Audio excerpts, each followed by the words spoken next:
You're listening to the NWA, the Nubian Wrestling Advocates. You are now about to witness the strength of street knowledge.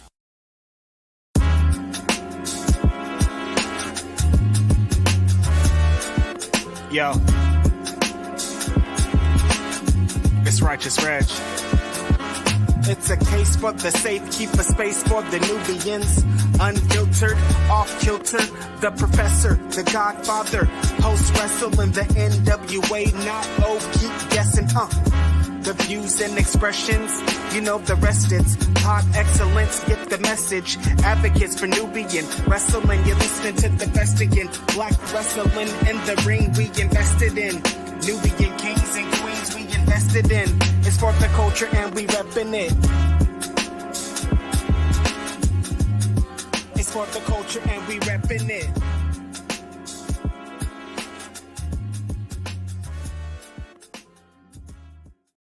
And welcome to the NWA Podcast, the Nubian Wrestling Advocates, the only show about getting color in the professional wrestling business. We are back and better than ever here on Post Wrestling. We live, ladies and gentlemen, and it is so good to join you for the October edition of the Nubian Wrestling Advocates. It's spooky season, and we might get into some scary topics on this here program, but you know we're going to have fun and do it in only a way that we can. So before we get into a packed episode, like I can already tell, like it's going to be a packed episode, so let's not waste any time. Let me introduce the advocates. First of all, I am the Godfather, Nate Milton, your favorite podcaster, 10 years in the game. Ain't a damn thing changed. And I'm joined by my right-hand man, the Mayor Pro Tem of Los Angeles, California. He is the angry intellectual. Some people know him as Moderna Kris. Some people know him as Mimosa Kris. Some people also refer to him as the real black sheep of post wrestling. Doodaloo, doodaloo, doodaloo, doodaloo, doodaloo, doodaloo. Watch your Dave Chappelle, ladies and gentlemen. It is my pleasure, my privilege, and my honor to bring in my brother, my co-host, and my friend, Kris from LA, aka the Professor, Kris Ealy. Can we rock? What's up, Doc? What's up, yo? Just chilling, man. I'm kind of. Hold on, Kris. Yeah. Hold on. We got to do this for the people watching live tonight on Sunday, or people watching on the YouTube channel in the future. Before we get to your introduction, let the people know the fit you got on tonight, brother. Show them the swag you got on tonight, my man. Oh yeah. I think this is my second time I wore this shirt on the Nubian Wrestling Advocates, but yeah, I gotta represent Bushby and Thompson. Got that Bushby and Thompson Wrestling Adventure shirt, which you can get at the Post Wrestling store, store.postwrestling.com. Yeah, a great show. Yeah, a great show, man. Hopefully we see it again one of these days. Man, Martin Bushby out here creeping back onto these podcast streets. Yeah, I see him. Like he's like trying to make his way back in, yo. Yeah. It's like wrestlers that retire, Kris, or boxers that retire, man. They don't never stay retired. Right, yeah. And I owe before we move any further with the podcast and festivities, I owe the University of Southern California, my alma mater, an apology. Just because of the way I was going for Colorado, and that didn't happen. People, like, I have this weird thing about schools that I used to go to or schools that I work at. I always cheer. I never cheer them, you know. Wow. So I'm probably gonna get my USC card pulled. So you was rooting against the fam. I was.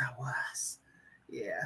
I just want to see Coach Prime do it big, you know. So forgive me, SoCal. Well, we'll see if they let you back. Yeah. In the halls of USC, Kris. Right. We will.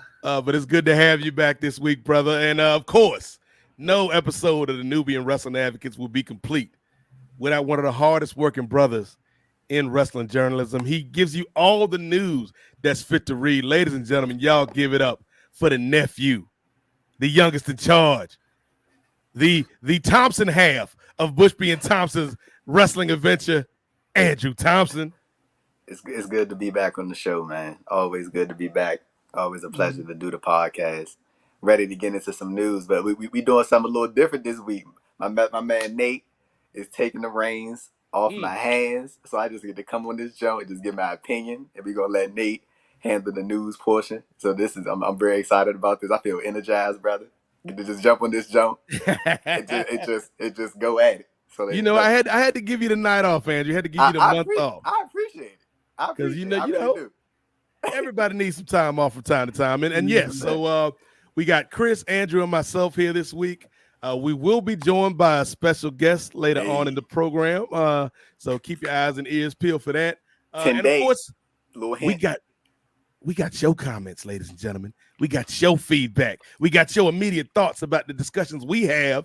And if you want to jump the line, if you want to get that VIP treatment, unlike what Kris is going to get the next time he steps on that campus at the University of Southern California, it's with that super chat. Super chats get precedence. You jump the line. We get your comments first on the air. And we can go from there. But before we get to the news, Andrew, I do want to touch on one thing. Kris took a pause for the cause to apologize to USC. I'm going to take a pause for the cause myself to address, not directly, but generally address a piece of feedback I got last month, Andrew, after our last show. And somebody, loyal, postmark, fan of the program, wrote to me and told me that it sounded like we weren't as invested in the show as normal.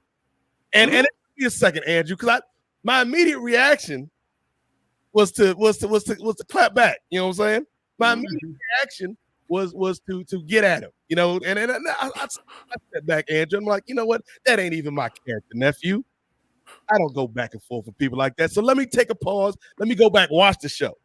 I went back and watched the show, and I listened to the show, Andrew, to see if there was any merit to what this person was saying. And all I will say to that person, and maybe some people that might feel like that person, is if there is a change in the energy of the show, it is not because we do not have a love for the show or what we talk about. If there is any dip in the energy, let me pull back the curtain, nephew, because this man, Andrew Thompson, working hard. This man, Kris Ealy, out here teaching at, 3 colleges, Kris? Yeah, I'm teaching at 3 colleges, a high school, and I just took on a consulting job with this company. My time is just. Did y'all hear that? This man said 3 colleges, a high school, a consulting company, and a partridge in a pear tree. This brother works. yeah. So if I'm ever not into it, by the weekend I'm refreshed, but like I could promise you this week I've been running on fumes all week. And I'm trying to find that balance. See, the reason why I took on so much work is because I wanted to go to WrestleMania next year, and that still may or may not happen, but I have to finish the story, Kris. Yeah, definitely right. Not go to WrestleMania. I wanted to go to Philly, right? To see my homies around WrestleMania weekend. I don't need to go to the show, but also I'm getting stem cell therapy in South America next year, and that shit is $30,000. Christmas the money stereo. is the money right, and I'm going to and fun fact, I'm going to the same place that they went to. I'm going to a bio accelerator. This Negro gonna come back doing 619s, nephew. That's about to be doing hurricanes and shit. So that's where Bobby Lashley got his, Kevin Nash, Rey Mysterio. I'm going to that spot, but that stuff ain't cheap. Yeah. So it's like all this work I'm doing is to make sure I can, take care of what needs to be taken care of, right? It be a lot of people that say that a lot of good stuff come from that, getting that stem cell treatment. It's way better than the shit I hear from people who be like traveling to get them big ass veneers. I don't know why people be doing that shit. Just go get your teeth clean. You be seeing the people they having them big ass veneers. They should be busting out the mouth. Like, the hell going on with y'all, bro? Like, why y'all the big ass beaver teeth? I mean, don't even look right. Look stupid, bro. But but I heard a lot of good stuff, especially from wrestlers about the. I'm excited for that for Chris, man. I'm hoping it goes good for you, brother. Shit, Chris about to be he about to be a wrestler. This part one of the story.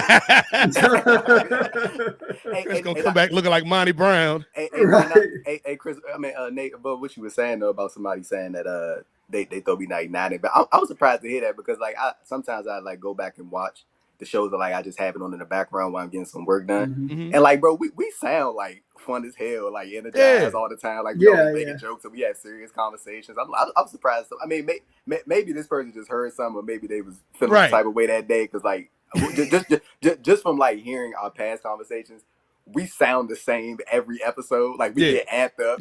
And my thing, Andrew, like even when, like for me, like I say, like you busy, Chris busy, like I'm averaging 59 hours a week at the shoot job plus football games plus podcasting. So there are nights where I come in and I'm tired when we do the show. I can't tell. After about 5 minutes, I'm here. You know what I'm saying? Because the energy is there, and what we're talking about is there, and so like it's fun to talk about, bro. You know what I'm saying? Like, it's not. So that would be what I would say to anybody that had that kind of thought is like nah, man. We giving you 100%. Put him on every time. Say his name. Look.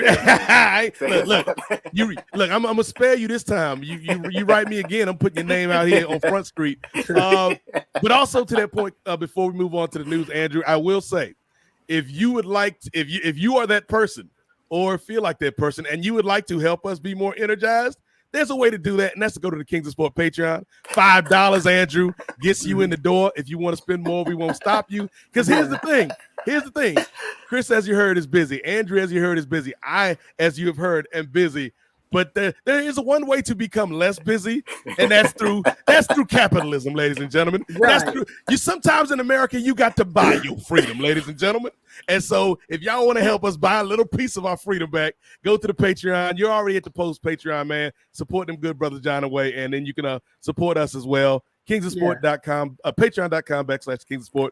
We certainly would appreciate it. And yeah, man, like we are not half stepping or giving you anything less than 100% when we hop on these microphones, ladies and gentlemen. Right. Hey man, look, I'm gonna support this man there in this statement. Look, you can go get you a $5 biggie bag from Wendy's, or you can put that in the King of Sport. Talk to him, nephew. Talk to him, nephew. You want some spicy nuggets? You're sitting under a heat lamp all day, or you want this type of commentary on sports, politics, pro wrestling, pop culture? What you want, America? And if you send us super chat, we'll talk about whatever you want to talk about. You got questions about Will and Jada? Send us super chat. Chris, I was gonna say that, man. I was gonna say because I use the analogy a lot of times when we talk amongst ourselves, like I'm Jimmy Butler in the bubble tired. Yeah. After this week, I feel like I'm Will and Jada's marriage counselor tired, Andrew. Like Will done, bro. I know he died. Like is she talking about Tupac again? Like, I saw somebody that said Tupac faked his death to get away from Jada. Yeah, man. Yeah. Hey, no, it's crazy though, because the way she be dogging that man out, like I'm like, come on, man. Like, they've been separated since 2016. Like, ain't nobody even know that. She ain't had to say all that. Yeah, but it's some things that I think you should just take to the grave with you, or just keep. But like, it's like this whole week. I'm like being forced to learn more about Will and Jada's relationship because I keep everything I know about their marriage is stuff that was involuntary. Why is she getting interviewed by Matt Barnes and Steven Jackson? What correlation? What the fuck are they interviewing Jada Smith for, bro? Like, what the, you know what I'm saying? And I saw the video, but Will he was like out like he was out to eat with the rest of his family and the kids. You know what I'm saying? He looked like he was okay. You know what I'm saying? He looked like he was all right. He looked better than what's the name when Michael B. Jordan after the breakup when he was at the Warriors game. That boy looked like he was hurt. He was hurt. I feel him though. Yeah, you You know what I'm saying? You lose a beautiful woman, bro. You know what I'm saying? It'll do that to you, bro. It'll do that to you. Hey, you know, you got to go through it. You got to see it through. Hey, that's good character building right there. You know what I'm saying? Right. Good character building. It creates growth. You grow through that struggle. But yeah, like this again, man. Like this is the type of energy we bring to the Nubian Wrestling Advocates every month on Post Wrestling. Hey, bro. Like I'm like just off that conversation alone. That's like us in a fucking nutshell right there. Like it just happens. So I'm like, I mean, people got, you know, we always encourage people to have their own opinions about the show. Oh, 100%. But like, it's just interesting. Let me use that word to hear that comment, saying is how conversations like that we can have, we can like literally have on a whim. Like we could be talking about the most random thing and then transition to another thing, and then we end up talking about it for 17 minutes, and it'd be the best fucking audio you heard all fucking day. You know what I'm saying? Like, so it's just interesting to hear. I think the first episode we did here on Post was the episode like right at the very end. Kris was like, "Oh yeah, by the way, I stole like $100 worth of nuggets from Chick-fil-A." Oh yeah, he worked there. Yeah, that's a true story. Yeah, I was stealing nuggets and waffle fries and all kinds. Brother set up his own restaurant out the back of his trunk. People from Chick-fil-A watching this stream right now, they on your ass. Yo, true Kathy family, they coming for you, Kris. Oh yeah. And that they don't even work on Sundays, but they watching this. And Truett Kathy was still the CEO of Chick-fil-A when I worked for Chick-fil-A. Damn, Kris was stealing from Jesus' chicken, man. How you gonna steal from Jesus' chicken? Before we get to y'all seen that? Y'all keep up with basketball, right? Yeah. Y'all seen the highlights from Victor Wembanyama? Man, hey, let me tell you something. I'm saying this right now. I'm gonna get on the bandwagon early. So just so can't nobody getting on the Wemby bandwagon. I'm getting on the Wemby Wemby wagon. If this dude stays healthy, 4 to 5 years from now, I would say he's going to have an MVP, at least one MVP. If he can stay healthy and they can put the right pieces around him, bro, he is going to change the NBA, dog. But the way that to be 7'4" and to be as agile as he is and could shoot. He can shoot, bro. And then on top of that, I seen him play. This dude, I don't even think he had full reach of the bat, but he just dunked the ball in the hoop, bro. Like, that shit was crazy. And I'm like, only thing for Wemby is he got to stay healthy, nephew, because we've seen dudes that tall. Man. Like, sometimes they bodies. But see, this is the thing I think is going to work out for him. Like, I feel like it'd be best if they don't try to force him to, like, have this, like, absurd muscle mass or weight gain, because his body proportion, that's just how he is. That's like, it's like Kevin Durant. He's just naturally a skinny dude, and it fits his body, so it's not too much weight on his joints. Like, you see most of these dudes, they be like 7'3", 7'2", but they like 290. So you got all that extra weight. Omar. You know, it's like you got all that extra weight on your knees, and that's not healthy. Your knees not meant to take all that, bro. So like he's just naturally, that's just his size, but he's a skinny dude, and I don't think it's gonna hurt him too much. But like if he, like you said, if he could stay healthy, bro, Wembanyama gonna be trouble, bro. He gonna be trouble. Them boys gonna be in trouble in the NBA if he can stay healthy. Nephew, 100% on the Wemby bandwagon. I'm on the bandwagon. I'm a Cavs fan though, but I'm on the band. Hey, look, Cavs don't show up this year. I might have to get me in the San Antonio jersey. Matter of fact, hold on, wait. Hey, hold up real quick. Don't. Hey, I'm gonna show y'all something just in case the Wemby bandwagon get a little crazy. Hold on, I got to. You see what I'm saying? But these type of conversations right here, this is why I don't get that past comment. Nate and Kris, I want y'all to give me like 10 seconds, bro. Okay. 10 seconds. Andrew out here with the props, Kris. Yeah. What do you think of Wemby, man? You is sold on Wembanyama as nephew is? Not quite, but I see him. I see the potential there. You know, I always have to, when it comes to sports and when it comes to athletes, I have to. You got to see it before you can believe it. Yeah. Like even with Deion Sanders, I said we both said this on Kings of Sport. The best that I'm hoping for that dude is like a lower tier bowl game. I think that would be good for Colorado. So. Just in case this Wemby bandwagon get crazy. We here. We are already here. San Antonio Spurs. Yeah. Little sweat jacket or whatever this thing is. I had this jump. And I swear, if this man win the MVP, I'm breaking this shit out. They gonna have to pull this thing off of me. I'm telling you, 90 degree weather. I'm rocking that jump. I'm gonna tell you how legit Wemby is, though, Andrew. And this is the last NBA thing I'll say before we get to our wrestling. Victor Wembanyama was legit because as soon as the Spurs got that number 1 draft pick, Greg Popovich, who was probably had one foot out the door, Kris, was getting ready to retire. Yeah. He went from that retirement line and booked the first flight to France so he could go see this man. Pop is like, I'm back. I was about to say, and then he got a contract extension. Right. Pop ain't going nowhere. Yeah. Like, it's you and me, brother. It's you and me. Right. Mm-hmm. CMP, we all we got. Hey, yeah. But you know what, Kris? Yeah. There was, Victor Wembanyama in the NBA has created a lot of buzz just by showing up. There was somebody else in the world of professional wrestling this week that has created a lot of buzz just by showing up. And of course, Kris, Andrew, we're talking about a favorite here on the program, the one and only Sister Jade Cargill, making her official WWE debut. Andrew rolled up on the season premiere of SmackDown, which is still kind of weird, these season premieres, because it's like, y'all don't never take no breaks. That's what I'm saying. How you have a finale or a premiere if you don't never take no breaks? Yeah. But it was the season premiere of SmackDown where we saw new SmackDown general manager Nick Aldis, which I'm kind of digging that. It's cool, bro. It's good. It's a good look. It's a good look. It's a fit, bro. Yeah. Fit. But there was a backstage segment with Charlotte and Nick Aldis. And out of nowhere, here come your boy Paul, Triple H. Escorting the newest signing, the free agent, Jade Cargill. And we had a little brief interaction between Jade Cargill and Charlotte Flair, setting the stage for things that might be to come down the road. So, Andrew, big time signing. We talked about it on the last episode of the show.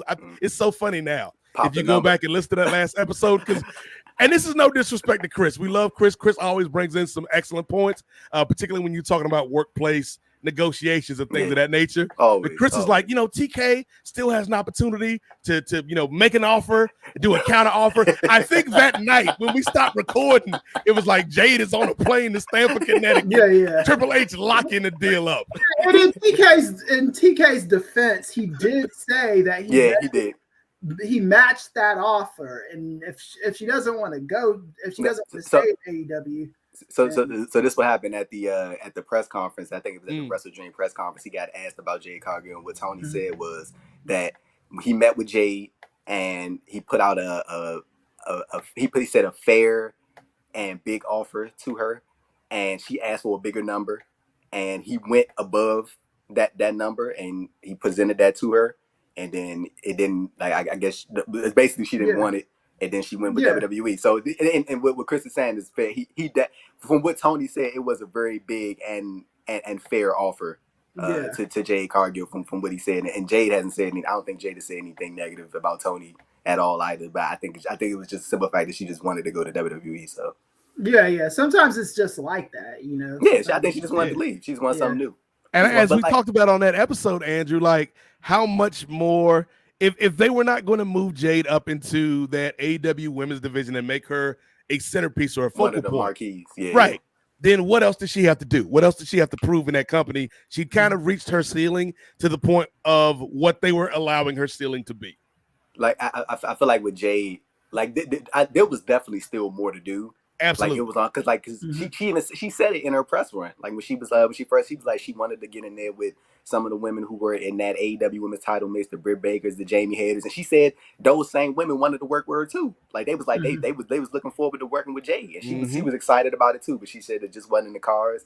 And like you said, I think it was just a matter of like she kind of saw a glimpse of what her future would be like. And again, like this thing I keep saying about people keep saying like she wasn't treated well, and Jade was treated very, very well in AEW. She came on the scene. Her first fucking match was with Shaquille O'Neal. Right. You know what I'm saying? Mm-hmm. And then she won the match, and then went on a 60-0 winning streak, and was the first ever and longest reigning TBS champion. Mm-hmm. And she was dominant the whole way through. But the thing is, I think a lot of people at some point they just wanted a little bit more substance to it. Like it was just like it got to a point where we started seeing her have matches with people like who we already seen her face. Like she would have these I think she did something with Willow a little bit. She did something with Anna Jay, and like that was like that was good stuff because there are fixtures within that women's division. But like it was just like that would be like the furthest. Like it would never be like the point where we could see her against the Brits or the Jamies or the Sarayas or the Rio or like you know what I'm saying. Anybody like that. And Tony Stone. See that people wanted to see those type of things. So now I think it just got to a point for Jade where she was just like, that's probably all I'm going to do. So now when you get her to WWE right out the gate, and I think that's why people have that sort of opinion about like feeling like it wasn't. But I don't agree with that. I think that she definitely had a great run in AEW. But now I think it's just with WWE how they handling her, bro. Like she came on the scene at the Fastlane pay-per-view, got greeted by Triple H, showed up on NXT. Shawn Michaels waiting outside for her, greeting her. But Shawn staring at her like he ain't never seen nothing like Jade in his life. and then you got Triple H escorting her into the office, and then you get the first big meetup between the two stars and Jade and Charlotte Flair. Both of them the same size, bro. You know what I'm saying? Like that. That's Triple H looks short next to them. You know what I'm saying? But it's just a great visual, bro. And then on top of that, we got the Becky Lynch stare down. You got the Rhea Ripley stare down, and you know the one everybody waiting for, the Bianca Belair stare down. I thought you was gonna say Nia Jax. And Bianca had talked about it. She did an interview with Rox, and she talked about how she always a big thing for her is always having that black representation and like wanting to bring that the culture into like professional wrestling space. And she said Jade Cargill being in WWE only increases that, and she was just like she can't wait to the day that they get the. Something happened, but I'm telling you that I think that like that Bianca said that's gonna be the last one. Like I think that they're gonna do Becky, they're gonna do Rhea, and then Bianca. That's gonna be that's gonna be the main one. And then when that happens, the fucking internet gonna lose it whenever they cross paths. But like dude, they treating Jay like a star, bro. Like and even at the Fastlane press conference, like this was something I like that Paul Levesque had said about like the presentation about Jade Cargill thus far. Like I'm not gonna read the whole quote, but basically he was just like he's not gonna just throw her in a situation just to be like, oh yeah, we're gonna rush this and let happen. Right. He's like when it's time, and this is verbatim. He said when it's time, like not the when it's time part, but he said I look forward to strapping the rocket on her. Verbatim. That's what he said. So like I think that they're going to. They're not just gonna be like first. They're not just gonna let her show up on TV and then just body slam somebody or hit her with your finishing move and then she's gonna walk off. I think they're gonna pace this thing out, let it build up. So people get familiar. She got a nice reaction on SmackDown when people saw her. So people, bro, it's like simple shit like this. So I think that Jay she's gonna do just fine. And I like that the quote that he said about like not just rushing her into something just to have her into something like just Just let the people get to see her, and she still got to make a Raw appearance. I'm pretty sure she's gonna do it in the season premiere, bro. I think they gonna take care of her, bro. I think they're gonna take care of her. I really do. I think so, and I think Kris, a couple things. Number one, to anybody who is using her reaction this week to maybe denigrate her AEW run, like that's stupid. Because to go back to the NBA, to use a favorite quote of mine from Mark Jackson when he was talking about them Golden State Warriors, you can't praise the butterfly and criticize the caterpillar, because you needed one to get to the other. So whatever she is going to be in the WWE would not be possible, most likely, without that time spent in AEW. So you got to give TK and them credit for how they built Jade up.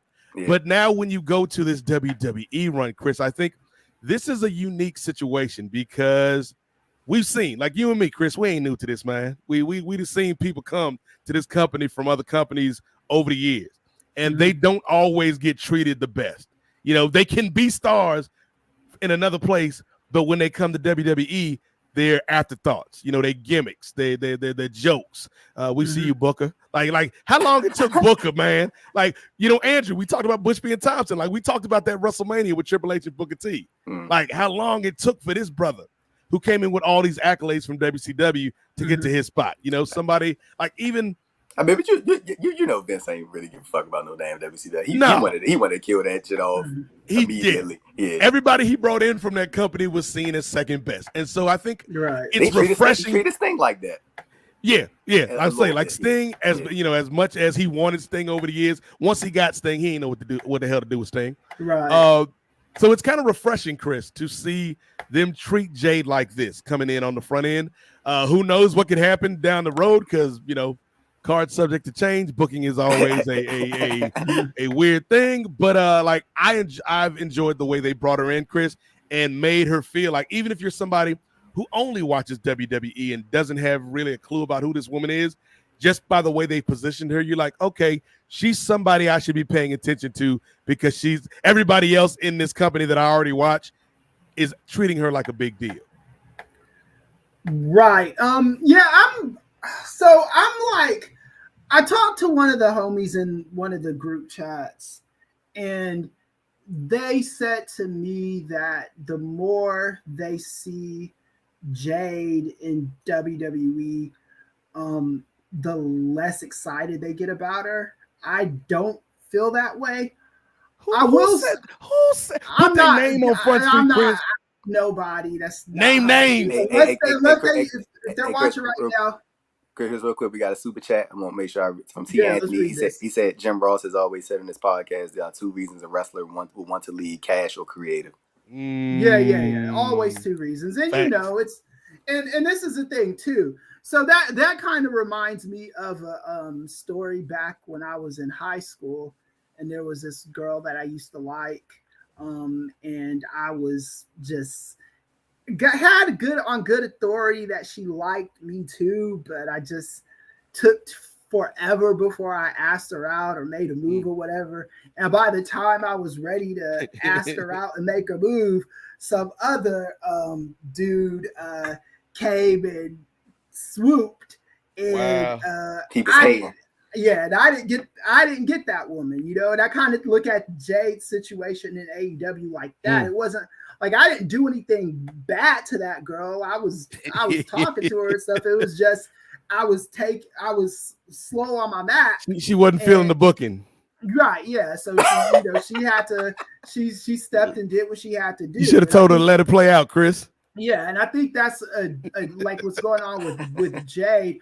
The thing with Jade is I'm like, my excitement for her initially it was high, and it's not. My excitement hasn't gotten less, but it's just at kind of like a stalemate. I'm at the point with her where I do want to see like. I love that comment though, and that girl's name was Jade Cargill. She was like, "Cut the shit, Kris."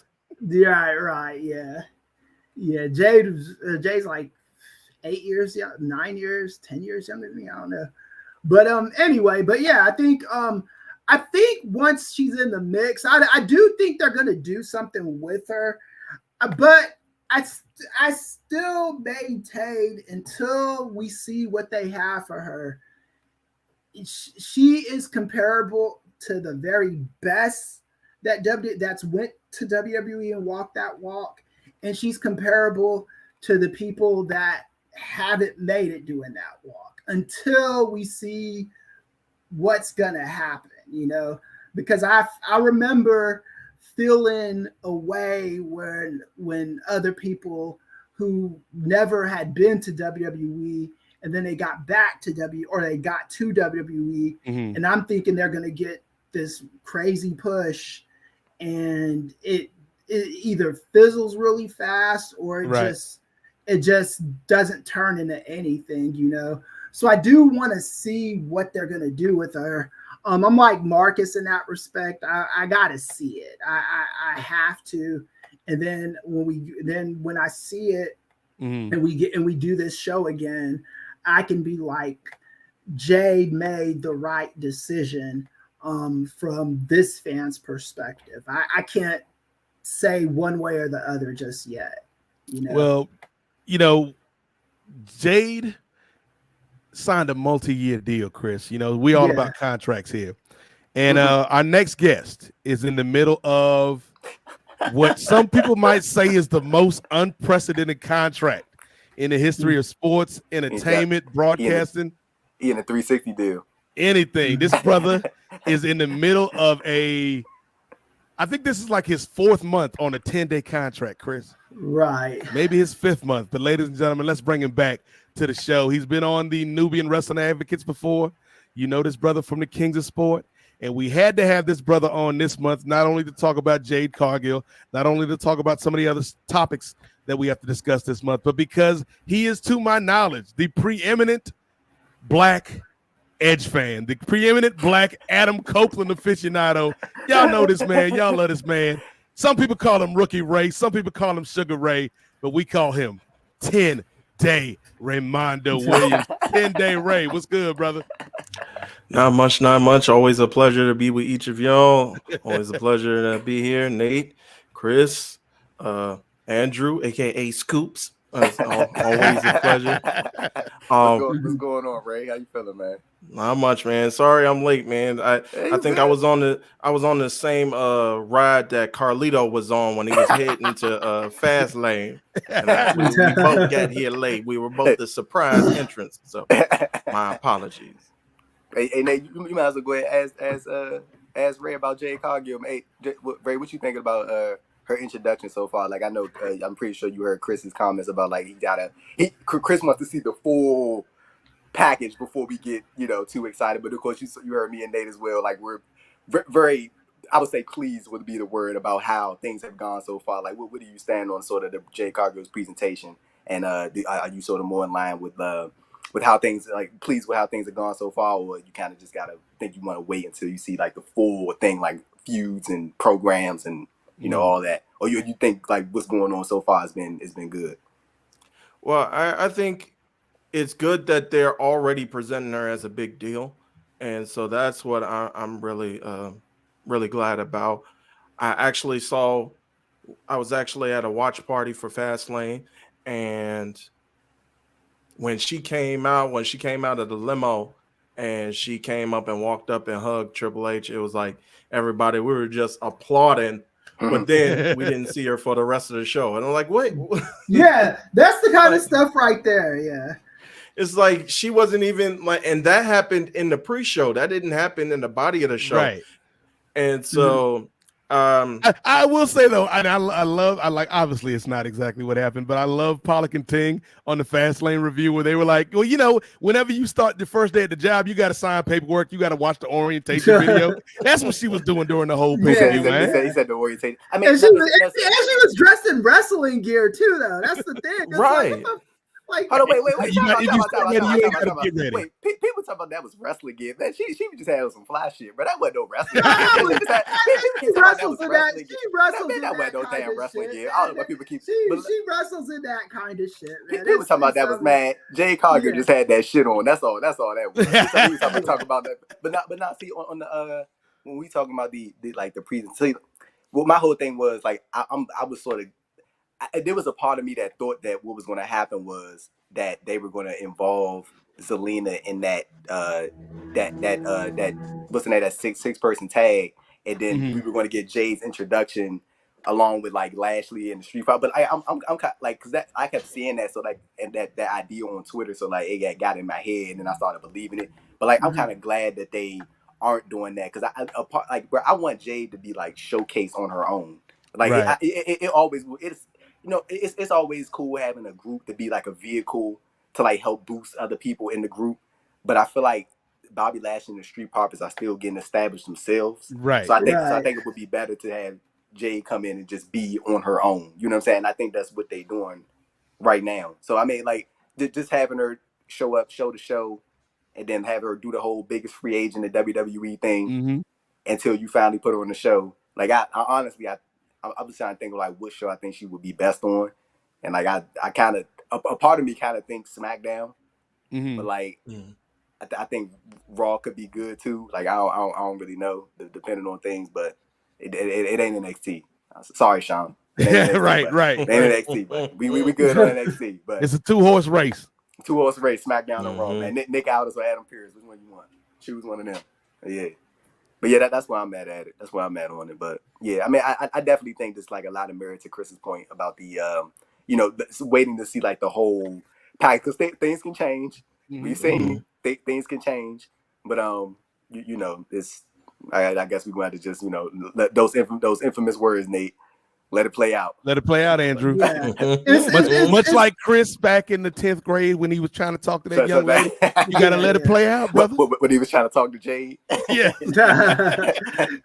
See, like, my whole thing is like, there are, because you can't say that everybody that's jumped to WWE has been a failure. That would just factually not be true, right? Because there's tangible evidence to say that that's not true.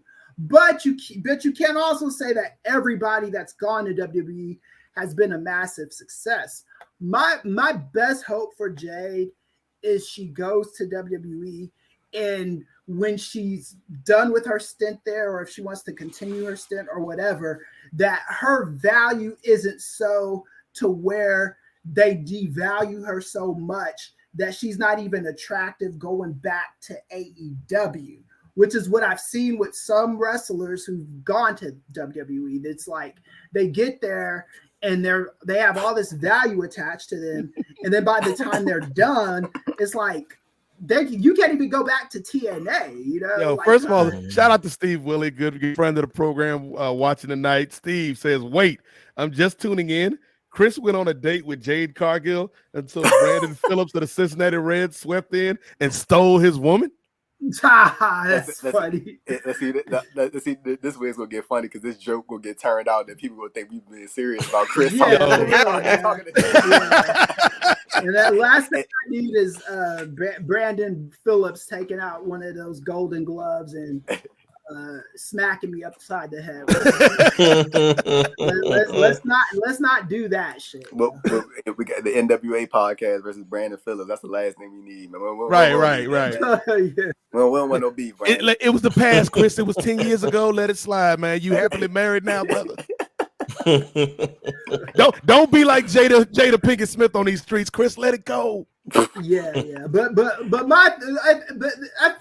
since WWE is under new management, right? Since it's not the same company it used to be, I am gonna be optimistic with just like not super optimistic, cautiously optimistic. Yeah. I'm just. Hey, Kris, did you see that that report from Sports Illustrated about the like the right way to put it is like the balance of power now within WWE and how Ari Emanuel, like I should pull up the report like the complete breakdown, but like basically just like a recap of like what the reports that like the main portion was like. Ari is very big on the way the best way for a company to run is for people to be able to do the jobs that they're assigned to do. In terms of Paul Levesque, he is now like, fully put that creative onus on him. And I didn't say that within the report, but a lot of people are taking that like, which means excluding Vince from that and like letting Levesque take the reins and stuff, and like it's just him and his team now. So like if that is genuinely the case, like genuinely if that's an accurate thing, and it's just Triple H and his team, and Vince old ass ain't nowhere to be found in terms of the creative. Yeah. Then I have like a very, very, I would say very, very, but there is much high hopes for like the possibilities of what Jade Cargill would do, knowing that she's under that so in that leadership. The most important thing for us to understand is when something like this happens, when there's a merger or a buyout or whatever, it is not the same company anymore. I don't care. Hey, Kris, real quick, just to add, because I want to add on to your point. Like, and I want you to answer this. You think Ari gonna give Vince the boot? Okay. So I want to measure this these statements, but this is the thing. It's not the same company anymore. Whatever was promised to Vince on how much in charge he is going to be or whatever, that is true until it's not true anymore. That's what I'll say about that. When I've seen corporate takeovers, enough of them in my life, where they're like, oh, you're still going to be in the same position, and you're still going to do this, and you're still going to do that, and then new regime comes in, and that person is nowhere to be found. Nope. That's a real thing that happens with these kind of things. So, but I do think that before Vince gets shoved out of that position, they're gonna, try to pick his brain and take all the good stuff they can from him. But I will say this. It's never a good sign when someone goes to the media and says, Yeah, talks about how old your ass is, Mm.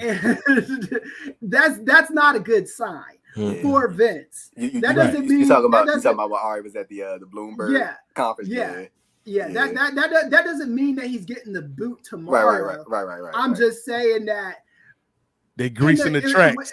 When Vince McMahon was in charge, who's gonna be comfortable saying that kind of shit to the media? You think Barrios or any of those people are gonna just volunteer? Oh, Vince McMahon is just old as dirt. Them papers signed down, brother. Yeah, them papers signed down. Yeah. That's not something that you do. That was purposely done. I don't think that was an accident. I think that was just kind of not to boot Vince out immediately, but to just let everybody know, including Vince, who's in charge. You ain't running the show no more the way you used to. Yep. You know. So for those who don't know what Kris was talking about, for the listeners who don't know, Ari Emanuel, the CEO of Endeavor and TKO Group Holdings, was at the Bloomberg.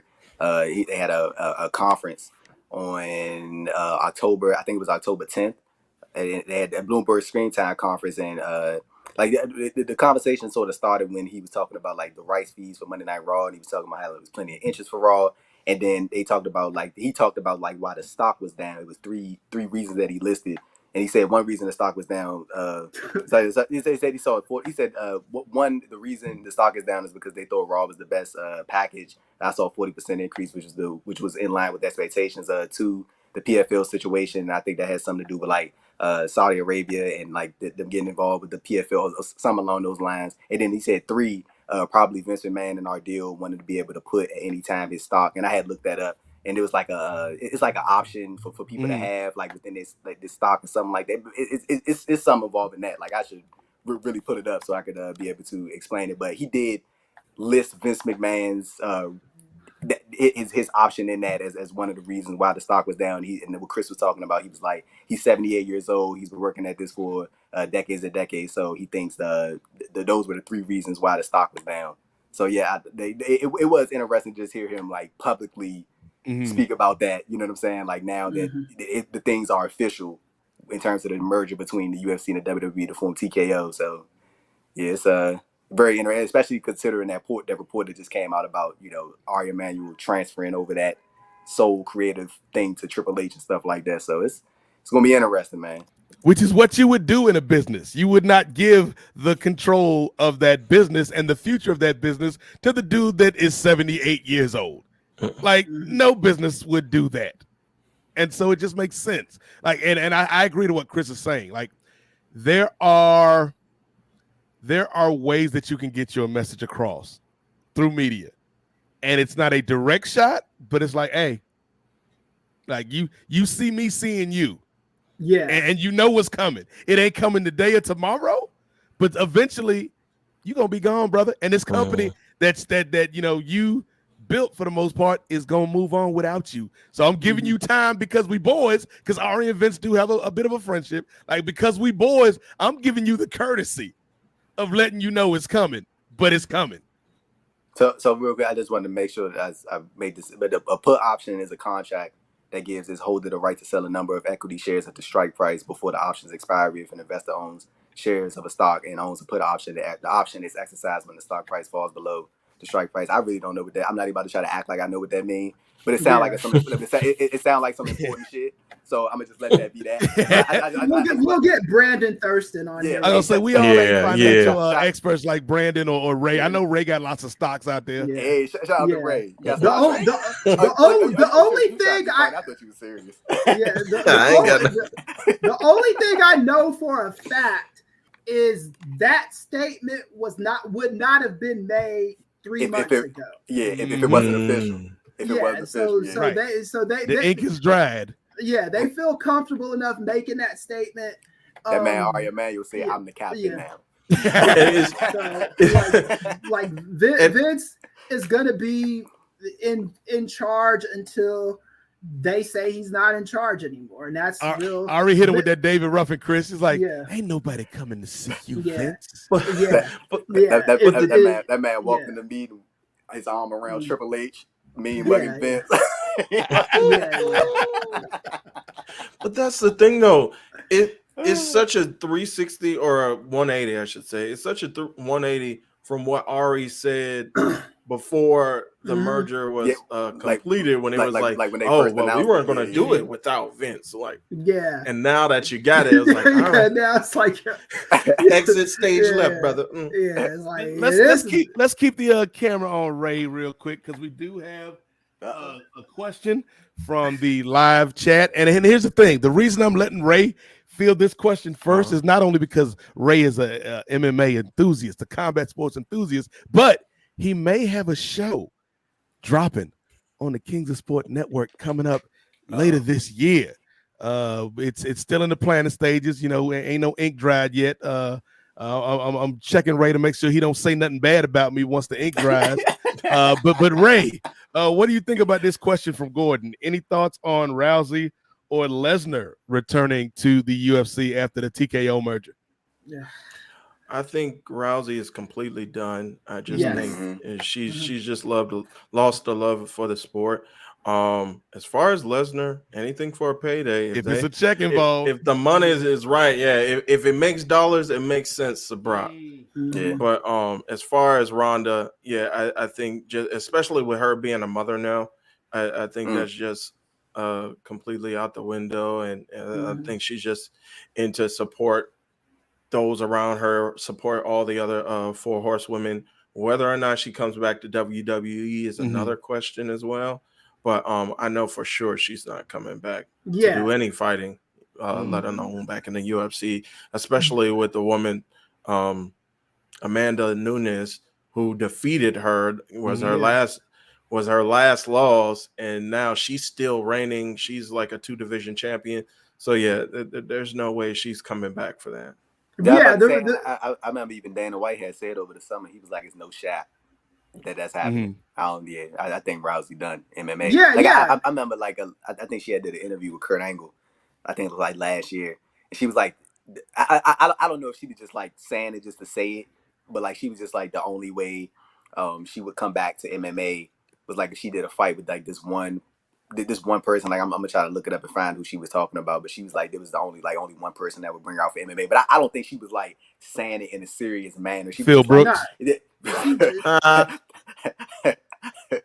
Ronda Rousey is done with MMA. The reason why she loved MMA so much is because she was whipping everybody's ass. Right. And then the minute she lost that first fight and then lost the next Holly fight Holm right kicked her afterwards, soul out of her body. Yeah, she's not going back to that because she's already proven that when she's faced with that kind of adversity, she doesn't want to be in the middle of that. That's like when you playing your little cousins in Madden and they on you and then when you finally beat them, now they throwing the controller, they mad. Right. You know what I'm saying? Game cheating. Game cheating. So she's done with MMA. Yeah, WWE, I think, we but, might see her back in WWE at some point, Kris. But MMA it's a wrap. Like for who? For what? Yeah. On that note, it was like I know when they was when they formally announced the merger had been completed, a lot of the execs were talking about specifically Nick Khan was talking about like these TKO All-Star weekends when you would have UFC one day and then the following day would be WWE or vice versa. So maybe I think that the closest thing we'll get to like sort of a crossover is just like other people, like UFC talents being shown at WWE events like in the front row, and then WWE talents being front row at the UFC events like how they already are. I just right now I think that's like the furthest that they'll go. Like I don't think we're gonna be seeing like fucking like Dominic Mysterio making his way to UFC or no shit. You know what I'm saying? I don't think nothing like that is about to happen. But I mean, you never know. Like you really never know. I can see somebody like Israel Adesanya making an appearance on WWE TV. You know what I'm saying? I can see something like that. But like I think that would be the furthest. Yeah. Here's the thing, because it works going from like when you have a UFC guy or girl in the crowd at a WWE event, like that's kind of cool. My thing is like for some people like Charlotte Flair or Jade or Mello or people like that, Cody, people like that, it's gonna work. But when you get down to like, because every weekend you ain't gonna have the stars out there. I'm waiting for it to like one weekend. It's like UFC, whatever the event is, and the Viking Raiders out at cage side. Like, how that's supposed to look, man? How that's supposed to look, Eric and Ivar at cage side, brother? Like you, what's the name? When they was at, I forgot what UFC event it was. Rey Mysterio was there when they showed all the celebrities. Rey Mysterio got the biggest reaction. Yo, everybody that was there, everybody know Rey. Everybody love Rey Mysterio, man. Love Rey, so, I mean, Matter of fact, go back to the first episode of Bushby and Thompson's Wrestling Adventures, and you will hear a story about. Show that shirt, Chris. Show the shirt, Chris. Show the merch. You'll hear a story about how I met Rey Mysterio at a card shop, a sports collectible shop I used to work at, and then a story about how Heidenreich tried to take me out on the town in Newport News, and I was like, nah, brother, I'm good. Wow. He was looking for women and weed, and that's all I'm gonna say. Shout out to the brother Heidenreich. Hey Nate, but would you, just a quick transition, but would you say on that day you saw clearly? Woo! I mean, see, here's the thing, because people hear that story, Andrew, and they're like, that don't sound like Nate. And I'm like, you think you know me? I think you know me. But of course, yes, we talking about this man, the artist formerly known as Edge. We're not going to use his slave name anymore. We talking about AEW's own superstar Adam Copeland.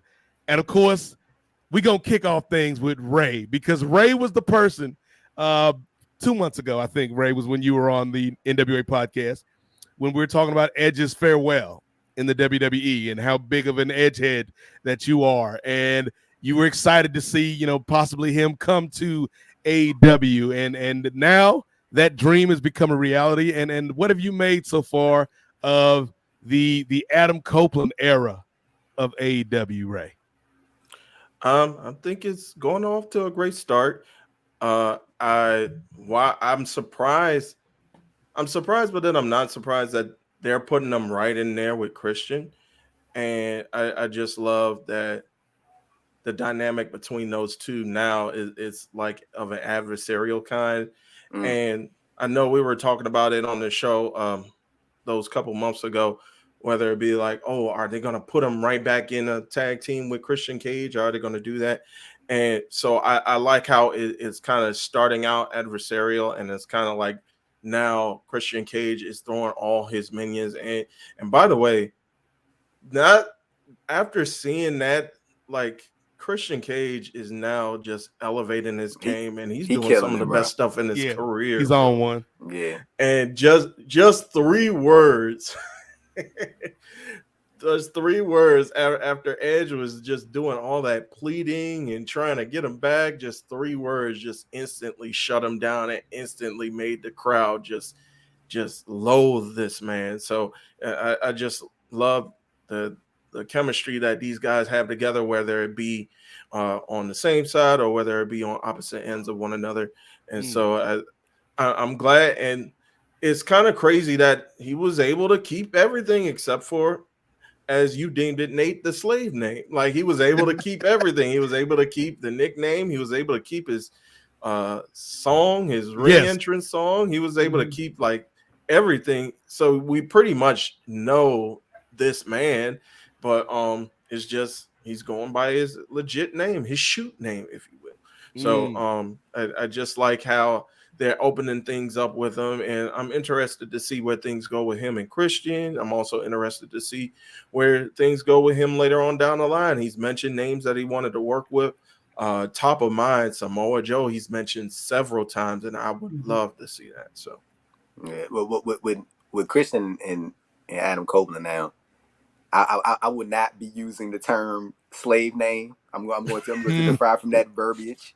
I'm not about to be using that verbiage right there. I would just call him Edge if it slips up. But Adam Copeland, like I think that him and Christian now, the dynamic, like how Ray put it, is so interesting now, because Christian is, I think, doing some of the best work of his career. Like, he is like it's so interesting seeing how some wrestlers, they just find that things on it, like, oh, we got super chat. we got super chat. Gotta read the super chats, man. You know what I'm saying? Gotta put that priority. It said Heidenreich. I bet that.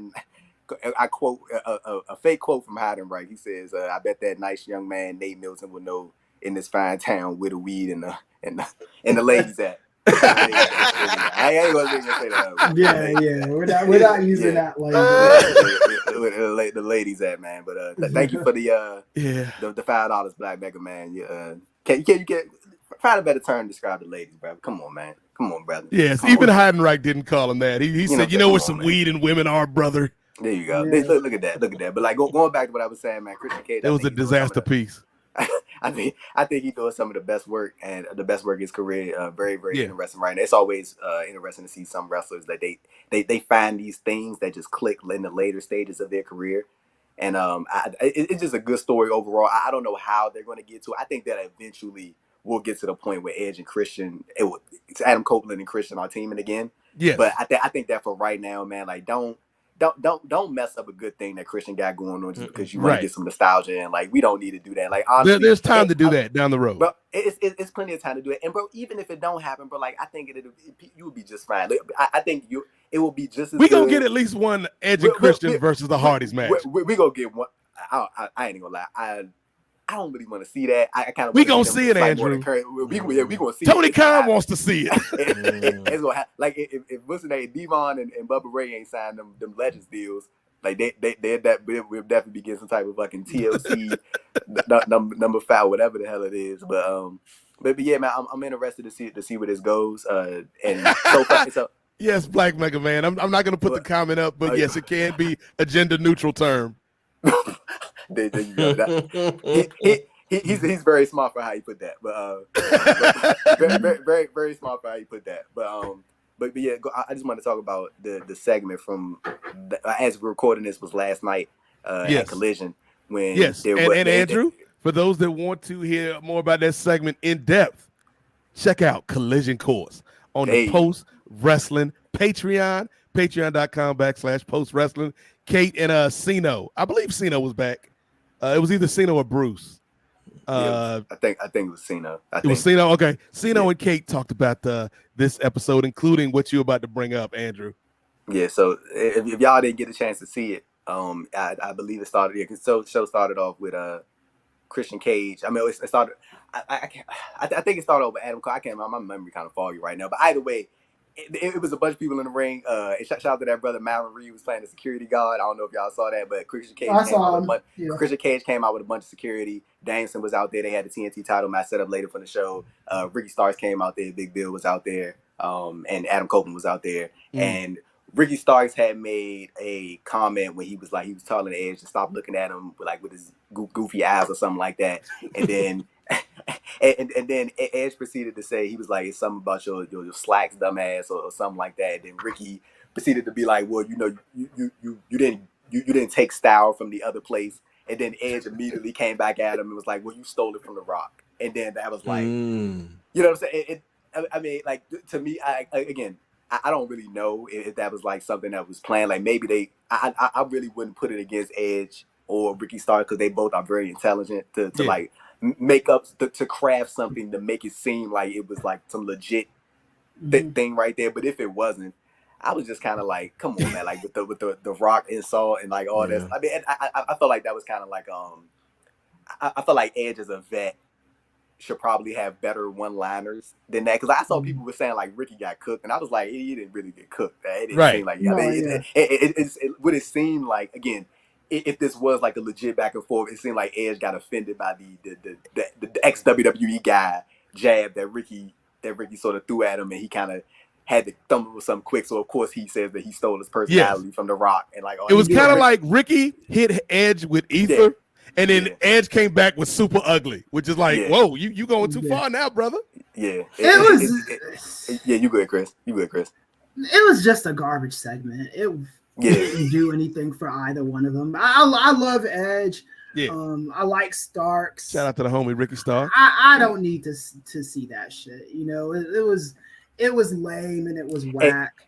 I'm about to say, Chris, just on that, I feel like, especially if Adam knew that at the end of the night he was going to be the one to take everybody out, he could have just let Ricky have that bar. Like Edge cleared the ring at the end of the show, and he took Ricky out at the end of the show. So if you know that you're going to be the one at the end of the night to get the comeuppance on your adversary, then you can kind of just let him get away with the and then first of all, the jab wasn't even that bad. It was like, you know, he clowned him about his style or whatever like that, but you know. Ray, defend your boy. Oh, well, you know. Ray, did you have a sign up, bro? Oh, yeah, Ray brought props. That's my more my subtle super chat, son. Oh damn, Ray brought props to let us know we got a super chat. Yeah, but Ray, you're on the Summer Jam screen now, Ray. You got to defend him. Yeah. Oh, there we go. I can't. He said the cat said much love to the amazing NWA group. Will any one of you be going out to? I said, oh, that's Darius Lockhart's new promotion. They got a show. It's in December, I believe, at in Charlotte, North Carolina. Shout out to Darius Lockhart, man. They got Aja Kong, I think Caprice Coleman on commentary. D'Lo Brown, Trisha Dora, Jonathan Gresham. It's a couple other people. I'm blank. It's he got a show. He started a promotion. And yes, in Charlotte, North Carolina, in December. Sounds I legit. pull up. Yeah, it's gonna be. I think it's gonna be official, man. Like I see some of the talent announcements. But when I saw Aja Kong, I was like, oh no, man, you got to pull Aja Kong out the right. Pull Aja Kong out the cut. But yeah, shout out to Darius Lockhart, man. Shout out to Darius. When did you say the show is? It's in. I'm about to pull it up. It's in December though. This December at the Grady Cole Center in Charlotte, North Carolina. I know December is kind of tough just because of holidays, but that sounds like I got people in Carolina, so that sounds like a fun time. Yeah, it's hold on, because I gotta pull it up right. You know, we got these articles, man. Got these articles on Post Wrestling, Nate. You know, we got it covered, man. This man stay writing articles. We got it covered, man. But yeah, it's in December. I'm gonna add a date and whenever my computer decides to cooperate. But yeah, it's in December 2023, Charlotte, December 1st. There we go. December 1st, 2023, Charlotte, North Carolina. Yeah, we got Jonathan Gresham, the current Pan African World Diaspora World Champion, wrestling champion Trisha Dora, Kevin Knight, Aja Kong. She had that title for a little minute, hadn't she? Yeah, she had that title for a break. But WWE Hall of Fame, D'Lo Brown on commentary. I said, yeah, D'Lo ain't in the Hall of Fame. Is D'Lo in the Hall of Fame? He should be. I don't think so. No, not yet. No. He should be. D'Lo ain't in the Hall of Fame. D'Lo not in the Hall of Fame. He should be. I think that's why I done fucked up in the article. Hold on, let me go ahead and correct that. Yeah, you got to correct that on the spot, Andrew. I thought I don't know why I thought D'Lo was in the Hall of Fame. Though. I don't know why I thought that. Yo, I'm gonna tell you, Chris. D'Lo might have the best theme song for one of the, and I'm not saying the worst tag teams in terms of the actual performance, but in terms of how they were booked and portrayed. Like that Danger at the Door joint for him and was it Chaz? Yeah. That song, like, it's Danger at the Door. You messing with the real ones now. You know what I'm talking about, Ray? Yeah. That song went hard, and that team went softer than Baby Tissue. Yeah, Low Down was the name of Low Down, yes. Hey, but Ray, real quick. So I gotta take the heat off me because I just messed up in this. It was a minor thing, but I gotta. Now we gotta put Andrew on the summer jam. But see now I gotta pass it back on to Ray because Ray said he's an edge head. So now I gotta ask him why that man had to go in on Rick, had to take his jazz and restart. So go ahead and put that back on Ray. Andrew deflected. I'm deflecting. Hey, Ray, I'm sorry, brother. I'm sorry. That's okay. That's okay. Pass it off to me. No, like, damn, how much is this 10-day contract worth? No, but on the serious though, I think Ray probably ended up saying the same thing, but it was just kind of like he kind of like if he knew that at the end of the night he was going to be the one that stand tall, like you could have just let it go. But yeah, you could tell when Ricky made that comment if it was legit that it kind of, you know what I'm saying, it hit a little bit. Yeah, it's just and let's not forget Edge is on, or I'm sorry, Adam is almost 50, bro. Yeah. So it's like it's hard for him to try to come up. Like he is one of the most creative minds in the business. So I just think it's hard for him without going to like what's like the low hanging fruit. And I just feel like Ricky. Oh, by the way, congrats to him and Big Bill for winning the tag championships. I just feel like Ricky is on his game. and he just got flustered. I feel Adam got flustered. Man, call him. Man. You call him. You can call him Edge, man. It's okay. Calling him Cope. But basically, His mama call him Edge. I'm gonna call him Edge. But basically, Ray, what I think you're trying to say is basically like Ricky's just more quick witted. I think so. More quick witted, yeah. And Ricky's in his prime too, and yeah. Adam is just is hard for him getting back because I feel like Ricky's really just more natural shit talker too. You're not going jab for jab with Ricky Stark, bro. That ain't happening. And we all know that Adam is more of the bro buffoonery kind. Yeah, the buffoonery, yeah. where he's not trading shots back and forth. He does stuff that's silly, and so he just had that low hanging fruit. Yeah, and Edge is either silly or he's like heartfelt. Those are his he called two. He called him vanilla midget. Yeah. Yeah. Look at Kris. Kris like, why the fuck?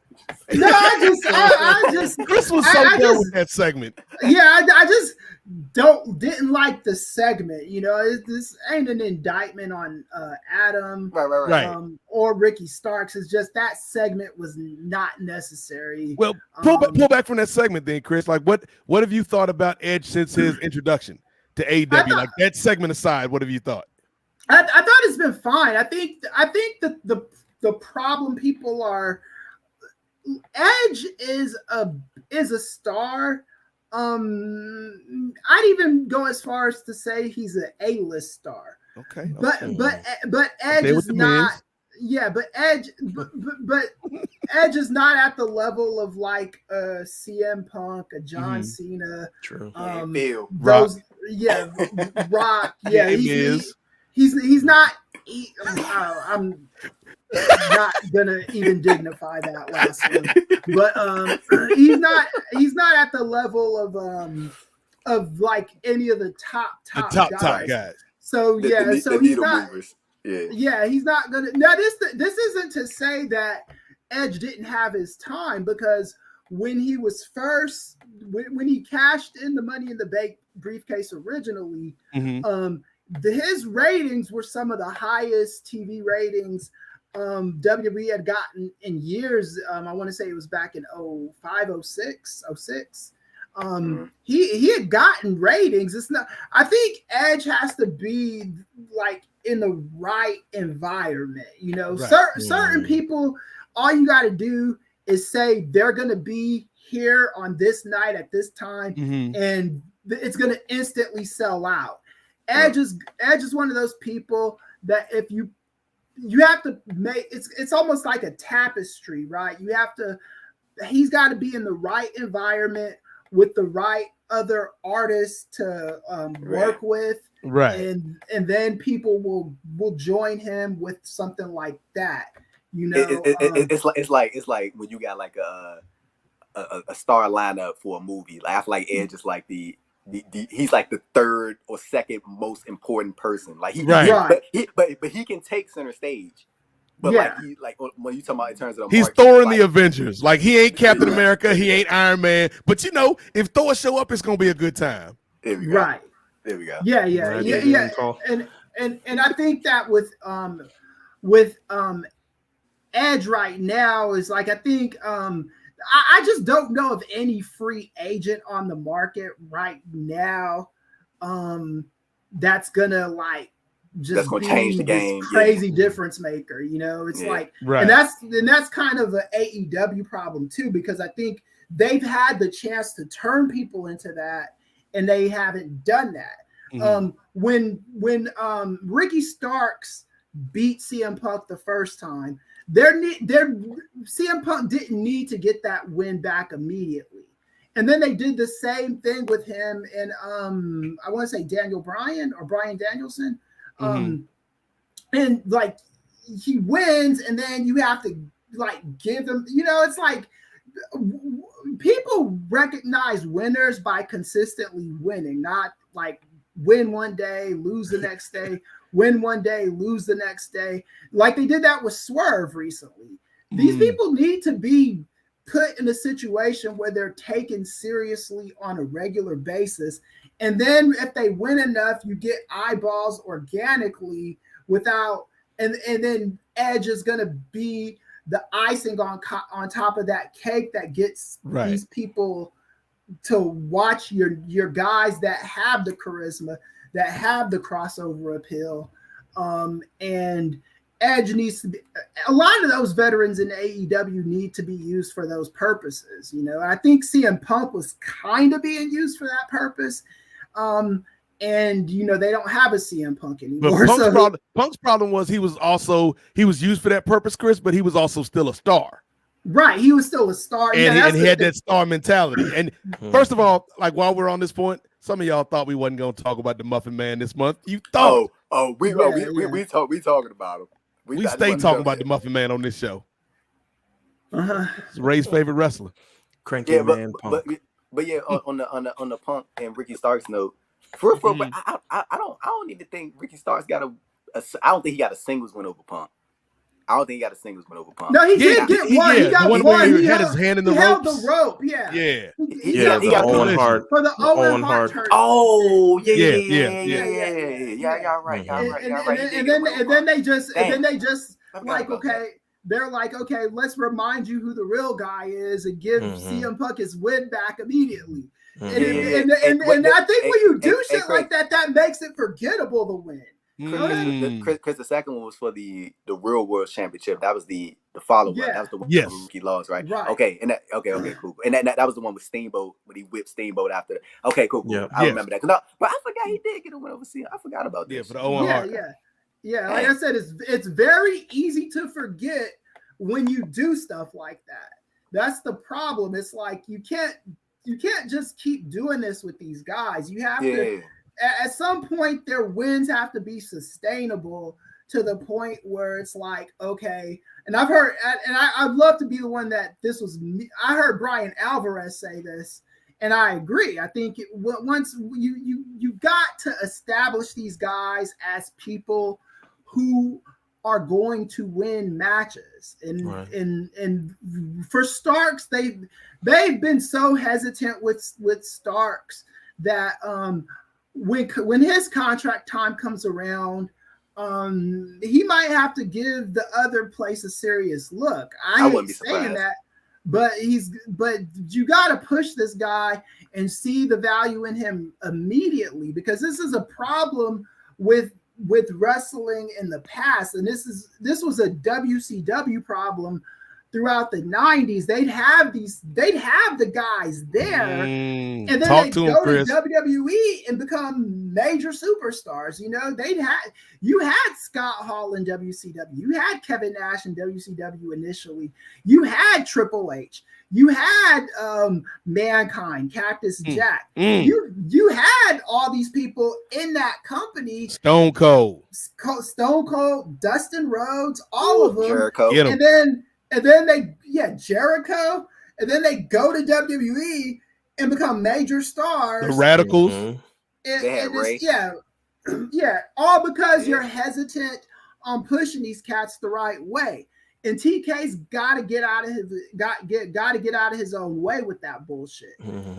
I definitely think. Oh, you good, Kris? I didn't mean to jump. You flagged about. No. I'm just saying, like they should be what WWE was in the 90s, where WWE had Keith Lee, you had Swerve, you had all these stars, and you didn't do right by them. You had Tony Storm, you had all these people, and then they go to AEW, and come to Death Row. And then they come to death. And AEW is where they go to reach superstardom. And AEW just has not been that. There's a few people that I'd say AEW, like Cody Rhodes. Cody Rhodes became an A-lister in AEW. There's no argument with that. But Jade Cargill, but Jade Cargill didn't start off, and she started off, had a tryout, but she WWE just kicked her to the curb. You were talking about like people that went to WWE to AEW. I thought you meant like just people that, you know. But I get you. Like people that WWE gave up on, that AEW like saw the star potential in them.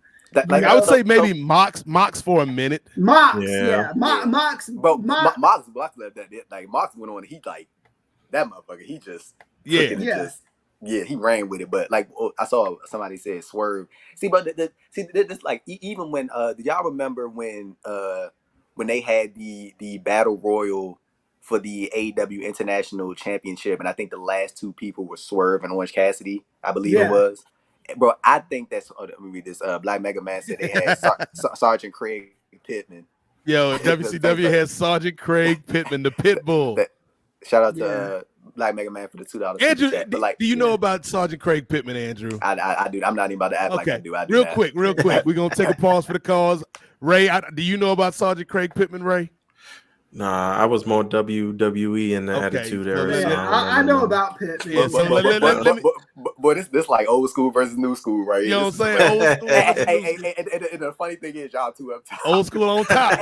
Just like wrestling, we ain't putting the young guys over. Hey, Ray, they holding us down, bro. They holding us down. That doesn't work for me, brother. Just remember, Andrew, if you think you the baddest person on this podcast, there's always somebody older and badder waiting to choke slam your ass. We definitely gonna get into that. But tell me, so Sergeant Craig Pittman, for anybody like Andrew or Ray that doesn't remember this dude from WCW in the 90s, Sergeant Craig Pittman was part of the lineage, Kris, of great armed forces themed black wrestlers in this company. We had Ranger Ross, the master of the super kick, who was an Army Ranger. we had Booker T as G.I. Bro. But Sergeant Craig Pittman was supposed to be some special forces dude. Yeah. And they had he's a real life Marine. Yeah, real life Marine. But in storyline, he was feuding with this dude named Cobra. And apparently they was both serving together in the Middle East somewhere, because that's where they always serving in wrestling. The Iraq War. Yes. He left them, the Persian Gulf. He left this fucker so behind. Who left who? Was it Cobra that left Pittman or Pittman that left Cobra? No, okay, so Cobra alleges. Hold the time out, bro. Who was booking this shit, bro? Like, I don't know. Cobra alleges. I think this was during Jim Hurd's run. It got me. This was Eric Bischoff. Oh, this was Bischoff? Yeah, checks. Checks out. And Cobra would go on to be the NWO Sting. Yes, Jeff Farmer. Cobra alleges that Pittman left him behind, and Pittman was like, "Nah, your slow ass couldn't keep up, and we had to take care of people in Iraq, and fuck you. Let's settle this in wrestling." Yes, that's how they settled it, Andrew. They settled this international conflict in a wrestling match. What happened to No Man Left Behind? Yeah. Hey, Craig Pittman's finisher was an arm bar. The code red. The code red. Bro, pro wrestling is the greatest shit of all time. This is the greatest art form to ever exist, bro. I swear. They made a story like Ray, clip this, Ray. He was mad at him because he left him at the war or some shit like that. Left him in Iraq. And somehow they both winded up. They both made it back to America, made it to WCW in Atlanta, Georgia. We got to settle this in a match, brother. Bro, but when I say pro wrestling is the greatest shit ever, bro, I try to say that. I mean it, bro. That's like Big Boss Man and Nels. Like, here we go to Big Boss Man again. Big Boss Man. Look, Nels was like, when I was in jail, and you were the correction officer. Right. In jail, you were whipping my ass every day and abusing me and all this other stuff. And doing your best police brutality. Big Boss Man alleges that, no, Nels, you were the one. I saw your rap sheet. You know the shit you did. You were guilty as hell. You belong in jail. They should have locked you up and throw away the key. And, Ray Trailer was talking that talk. Yeah. It's weird stuff. T. Anthony with the $5 super chat. He said, "Hey, wait, please timestamp the Sergeant Pittman and Cobra talk." hey, bro. So just to get back on that point that Nate brought earlier, I do not get how I'm not even about to get it because you know what I'm about to talk about. Right. The comment from you see what I'm saying? Nate, let's just get to the next topic, bro. I'm going a whole rant. You know. Let's keep our energy up, Andrew. Let's keep our energy up, brother. People are sending us super chats to talk about this shit. So we owe them the full story. If you're spending your hard-earned money to hear about Jeff Farmer and Craig Pittman. And then goddamn, that's what we need to. Yo, is Craig Pittman still alive? Because we got to get him on the show. He still is. I've met him at a convention before, and I think he's been on. Is he cool? Cool people? Yeah, he's cool. He's cool as a fan, man. He's an awesome dude. So hopefully one of these days we could get him. Yo, that's what we got to do. Hold on. So is Jeff Farmer still alive though? Yeah. Okay, bet. So what we got to do next year, 2024, Pittman, Cobra, NWA Podcast. We got to bring him back together to settle the beef one last time. Bro. Yeah. But one of my dream interviews for this podcast, bro, is to have Mustafa Saeed on. Ooh. Bro, Bro, I heard this story one time about him and Rey Mysterio. Mm-hmm. I'm like, so Mustafa, y'all done heard some of the wild shit he used to do. I've been to this. I went to Smoky Mountain shows when the gangsters were starting out. Yeah. So he was talking about how he used to like smoke like pencil shavings and like some other shit. He used to do some wild shit. And he said that one time he was like hitting like a wet blunt or something like that. Like that shit was it wasn't no regular smaggler. He had some shit in there. And he was like Rey Mysterio wanted to hit it. And he was like, he wasn't gonna get at the Ray because he was like, it'll mess Ray up. And Ray wouldn't have been the same. So he was like, nah, Ray, go ahead, get on somewhere. And I was just like, that man probably saved Rey Mysterio career. Told that man he ain't do that. But yeah, shout out to Mustafa Saeed, man, out here saving one of the greatest masked luchadors that ever walked this earth. saving us a top 10. Man, look, that ECW weed hit different. Yeah. That ECW weed was a. It ain't it ain't that Reggie. But we talking about the transition. Yeah, speaking of not being regular, this past Tuesday night, ladies and gentlemen, it won't your regular Tuesday night when it comes to professional wrestling. You know, NXT was on Ray. That always come on Tuesday. Right. But what is this? Dynamite? Title Tuesday? On a Tuesday night? We had Super Tuesday, Fall Brawl 23, as I like to call it, Kris. AEW versus NXT. The rivalry is back. Both shows loaded up. Both shows went commercial free for like the first 45 minutes. Both shows had big guests on. And from a rating standpoint, at least, NXT came out the victor, Kris. We got thoughts about these shows, but Kris, I will let you go first since you blessed us with the brilliance of that Craig Pittman backstory. What did you think of what went down on Tuesday night on USA and the Turner Networks between AEW and NXT? All right, so I do need to mention that before the time slot war started, AEW did a buy-in show on YouTube to kind of get people hyped for, which is crazy. AEW, and it was just, Twitter was just lighting up that day, it was I thought both shows were I don't know if I'd go as far as to say good for either one of them. They were serviceable. They weren't bad shows. They were like if you missed the shows, I don't think it's like missing Woodstock if you were around in '69, right? I think it's like you catch up on Twitter. Yeah, you catch up with it later. I think it was if you watched them and you saw them, they were cool and they were fine. I thought that the NXT show was slightly better. I will say this: it was because of they call it the big dogs. Yeah, it's because of the main roster talent. Yes, to Gordon's point in the chat, Shawn Michaels called the Avengers, basically. Yeah, pretty much. And the thing is like, I think NXT is better than it was last year. Look at that. That ain't a compliment. That is my goodness. Ladies and gentlemen, Chris Ealy. You take what you get, Nate. Take what you get.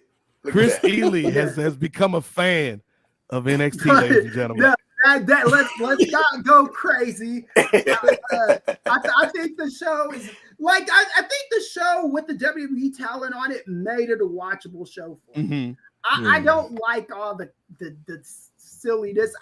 But I understand why Shawn Michaels does that, because you don't want to do a black and gold show like they were doing back in the day, just to fire all those people and get them to go to AEW, right?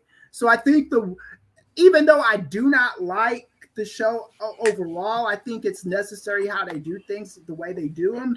I thought that the stuff I didn't mind seeing Braun Breaker get choke slammed by MAGA Taker.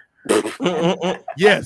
Let's stop right here, Kris. I'm gonna stop you right there. I'm gonna let you finish, Kris. So my experience with Super Tuesday, fellas, was one-sided. I chose a side in the war. I mean, technically, I didn't choose the side. The side chose me. I watched NXT, and the reason I watched NXT, because like we said off top, we've been busy, y'all. So I didn't even know, Andrew. I didn't realize until like 9:30 that AEW was even on, man, because I wasn't on Twitter. I just got home from work, turned on the TV, was eating dinner, whatever. And so I'm like, Tuesday night, let's see what's on NXT. And then it was like, okay, we got Cena in the building. Accompanying Carmelo Hayes to the ring, man. Right. Yeah. We got our guy All Lives Matter Taker in the building. Blue Lives Matter too. Blue Lives Matter Taker in the building. We know whose side he was on during that Big Boss Man Nails feud. I'm just saying, if you know, you know. And so, like, I thought from what NXT did, like, I didn't have a comparison point really to AEW because I watched it after the fact. So I wasn't watching in the moment. Like simultaneously, Yeah. I was watching simultaneously. One was on my tablet and one was on the TV. Just kind of seeing NXT isolated, Kris. I thought it was a good show. Like, NXT is not the trash, garbage, worthless, penny with a hole in it show you've been calling it for 3 years straight, Kris, on this program. It's hopeless like a penny with a hole in it. Yes. But I think NXT, you're right. You make a great point, Kris. NXT has gotten better with more integration from the main roster. Bringing ex-con down, bringing people like when Apollo Crews had his little NXT run, when the New Day had their little NXT run, Becky Lynch, now she's having her NXT run. Like it makes NXT feel a little bit more fresh and a little bit more vibrant, a little more important. Feel a part of the whole. Part of the whole universe. I want to ask a philosophical question about this, because they put Becky Lynch on NXT and made her the NXT champion. Right. Do you think they would ever ask Roman Reigns to go on NXT and be the NXT champion? No. I think there's some mild sexism. You're a team player here. Go be on NXT, and you think so? Can you do take one for the Gipper? I just don't see them asking a man. Here's the thing, Kris. Maybe Becky volunteered because she knew Nia Jax was coming back. Maybe she was like, I don't need them problems right now. I'm just saying, I don't see them doing that with the Roman. No, Becky Lynch is their Roman equivalent on the women's side, and I just don't see them doing that with Roman Reigns, ever asking him to be.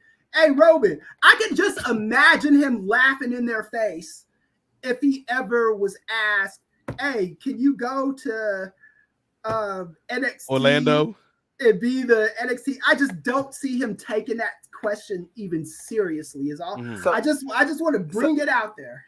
So on that point, I won't I'm not going that and like outright saying that it's like some, and I'm also not going to deny that either, but I'm not going to like lean into that. What I will say is that I think it was a situation of WWE having these upcoming rights and wanting to present NXT on a major level, and I think that's why you're starting to see some of these main roster integration, and with the upcoming rights fees coming up next year, 2024. I think it was more so of like, how can we make this thing seem like a big deal? Oh, I know. How about we have one of our most popular talents on the roster come and hold the women's championship? And on top of that, you have and then like on top of that, she was working with Tiffany Stratton. She's working with Lyra Valkyria coming up at the Halloween Havoc show. And I actually think with the thing that she did with Stratton, I think that it actually benefited Tiffany Stratton more to be on the losing end of that whole situation. Because like I feel like if she'd have beat Becky Lynch, and it'd just been nowhere to go. Like from there, like what do you do after that? But like on Chris's point, going back to Chris's point, like I'm not gonna say it was a sexism type thing, but I when Roman, if you would have asked, I think if they would have asked Roman, hey man, you want to come be an NXT champion, I would assume that he would be like, nah, I'm good on that. But I mean, but I mean, they got Cena to show up. They got some of the main roster regulars to show up. I'm pretty sure if they ask anybody else in that roster, they'd probably show up. But I mean, would Cena come back and be the NXT champion? Would like Cena be like, damn, I think he would. He ain't got nothing else to do right now. Now see with Cena, I'm like 100% sure if they said, hey man, we need you to be NXT champion, would you do it? Cena being the company guy, he most definitely would do it. Like, hey, we ain't shooting Peacemaker anytime soon. I got you, Vince. A triple A. I can say, but I think with Becky, I think it was just more of a thing where they just needed like that extra oomph to like present something more when it comes to these upcoming rights things, when you got a major star like that holding your championship. And then on top of that, when Becky and Tiffany had their match on NXT when she won the title, but I think that shit had like 800,000 views, 900,000 views, something like that. What did he say? Can you bring that? Gordon said facts.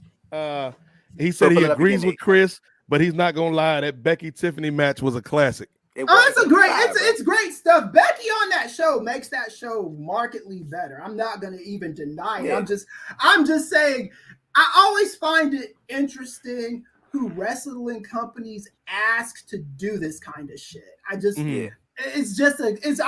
throwing it out there. I mean, it's a good question, Kris. I think like it's a great, like you said, a philosophical question. But I think two things. Number one, Andrew's point is a good one in that we're seeing the rights landscape shift, and it looks like they're going all in with USA at the moment. Right. And so like it makes sense to kind of bolster NXT up. Yeah. But also, I think from a Becky standpoint, like Roman, we know where Roman's road leads. Roman had shit to do. She was cooked. Exactly. Like, I don't think there's a road for Becky right now on the main roster that is exciting. What are you gonna do? Put her in there with she done work with Zoe and Shayna. I don't even know these women names. Even on like I've heard Bianca say on interviews, but like I remember it was one interview a couple years ago, but she got emotional talking about not winning the NXT Women's title because she felt like that didn't happen for her. Like, it didn't happen for her. That man Paul Levesque, Mr. Boat, Mr. Boat on. But real quick, Kris. But like I remember she was talking about like how she got emotional because she didn't get to win the title and she would love to go back one day. So like it's a mix between and again I think that Kris' point is a fair point because he said it's just a philosophical question. That's just a fair conversational topic. But like I think it's also a mix of these individuals sort of needing something fresh on top of maybe their own desires of wanting to go back. On top of it, but I mean, like again, if you were to, that NXT Women's title actually like has meaning in a way that I think like the main roster women's titles. I think maybe if we're just looking at the history, like the last 5 years or so of the SmackDown Women's title, the Raw Women's title, and the NXT Women's title, NXT, you could make the argument the NXT Women's title has been the best booked of those three. Right. Yeah. But like so just on that whole so we still talking about the head to head, right? So like this on that whole Ray hadn't given his thoughts on Blue Lives Matter yet. Ray, what did you think about the head to head, Ray? NXT and AEW. Did you get a chance to catch both shows? Did you watch simultaneously or did you watch one after the other? Well, I actually waited for the real main event, which was the clash between Post Wrestling and Poison Rana as they did the tandem reviews. Family Feud. That plug. Shout out to Ray. So I was pretty much just listening to that and then also trying to keep up through Twitter and through YouTube clips and stuff like that. And it's just, I mean, on one hand you could say, and we haven't even touched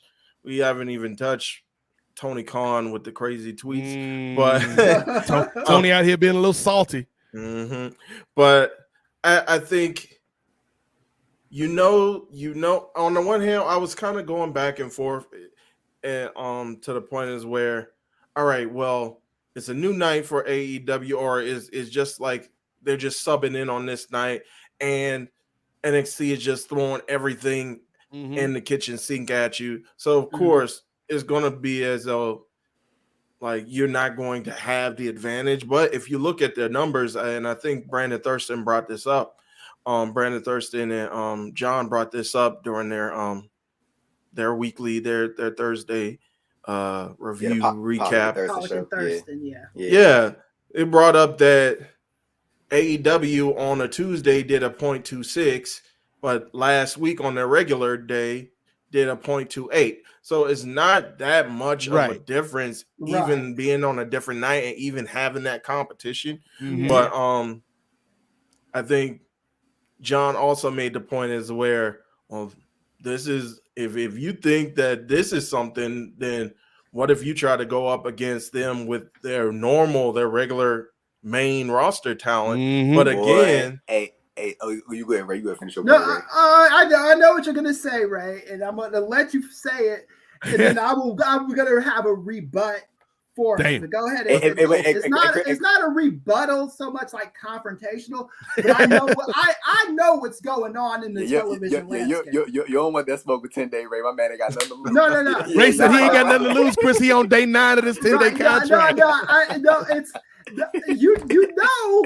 He said, "You remember what happened with Draymond and Jordan Poole player?" You know what USA is waiting for? They are waiting to see if they're going to be getting that round ball rock going again. That is what's going on. The NBC Universal wants that NBA contract, and they will sacrifice Raw to get it. I would not be surprised at all. They would not be surprised at all. And they will easily make Monday a basketball night. Yes, they will. But the NBA is a juggernaut, bro. Like that's a whole different. So I understand why they're stockpiling NXT with all this talent and shit, but they're because hey, Chris, just to add to your point, I remember Ari Emanuel, he had said at that Bloomberg conference, he was like he was like mimicking things that people had said about like people were saying like NBC's out of the picture and stuff like that. He was like mimicking the comments that he's seen from people about that, like in remarks that he's saying. So that's the interesting point that you had made. Yeah, I don't think they're out of the. I think WWE is the backup prom date for like you had 15 years ago with Jade Cargill. Like I was the backup boyfriend. Like I was boyfriend number 2. Jade was like, I'm gonna see what Brandon doing, and I'll call you, Chris. I put myself in that position, right? But yeah, that like that. Chris was on standby. Chris is a mistress, man. Go ahead, Chris. Because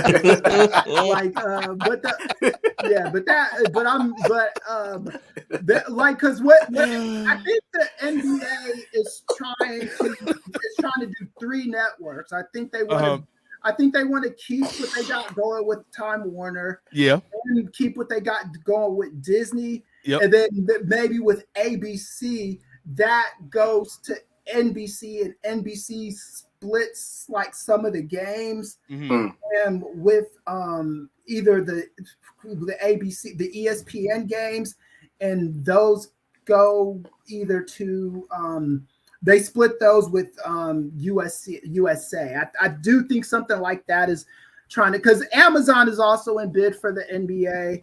I think CBS wants a crack at the NBA.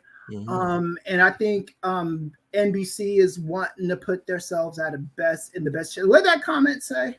It said Jade Cargill left Kris on red. No.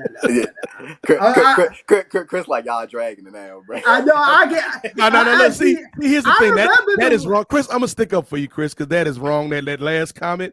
No such thing happened. Jade Cargill did not leave Kris on red. I'm gonna refute these scandalous lies and rumors and allegations, Kris. Here's what happened. Kris wrote her a note. He said, Jade, would you like to go to the prom with me? Check yes or no. She checked maybe. And then that's what happened. Jade is like, Jade finished high school like probably 10 years after I finished high school. Don't let the truth get in the way of a good story, Kris. Yeah. Well, I'm not sure. Like I don't. Kris said he don't want that Brandon Phillips smoke. I understand.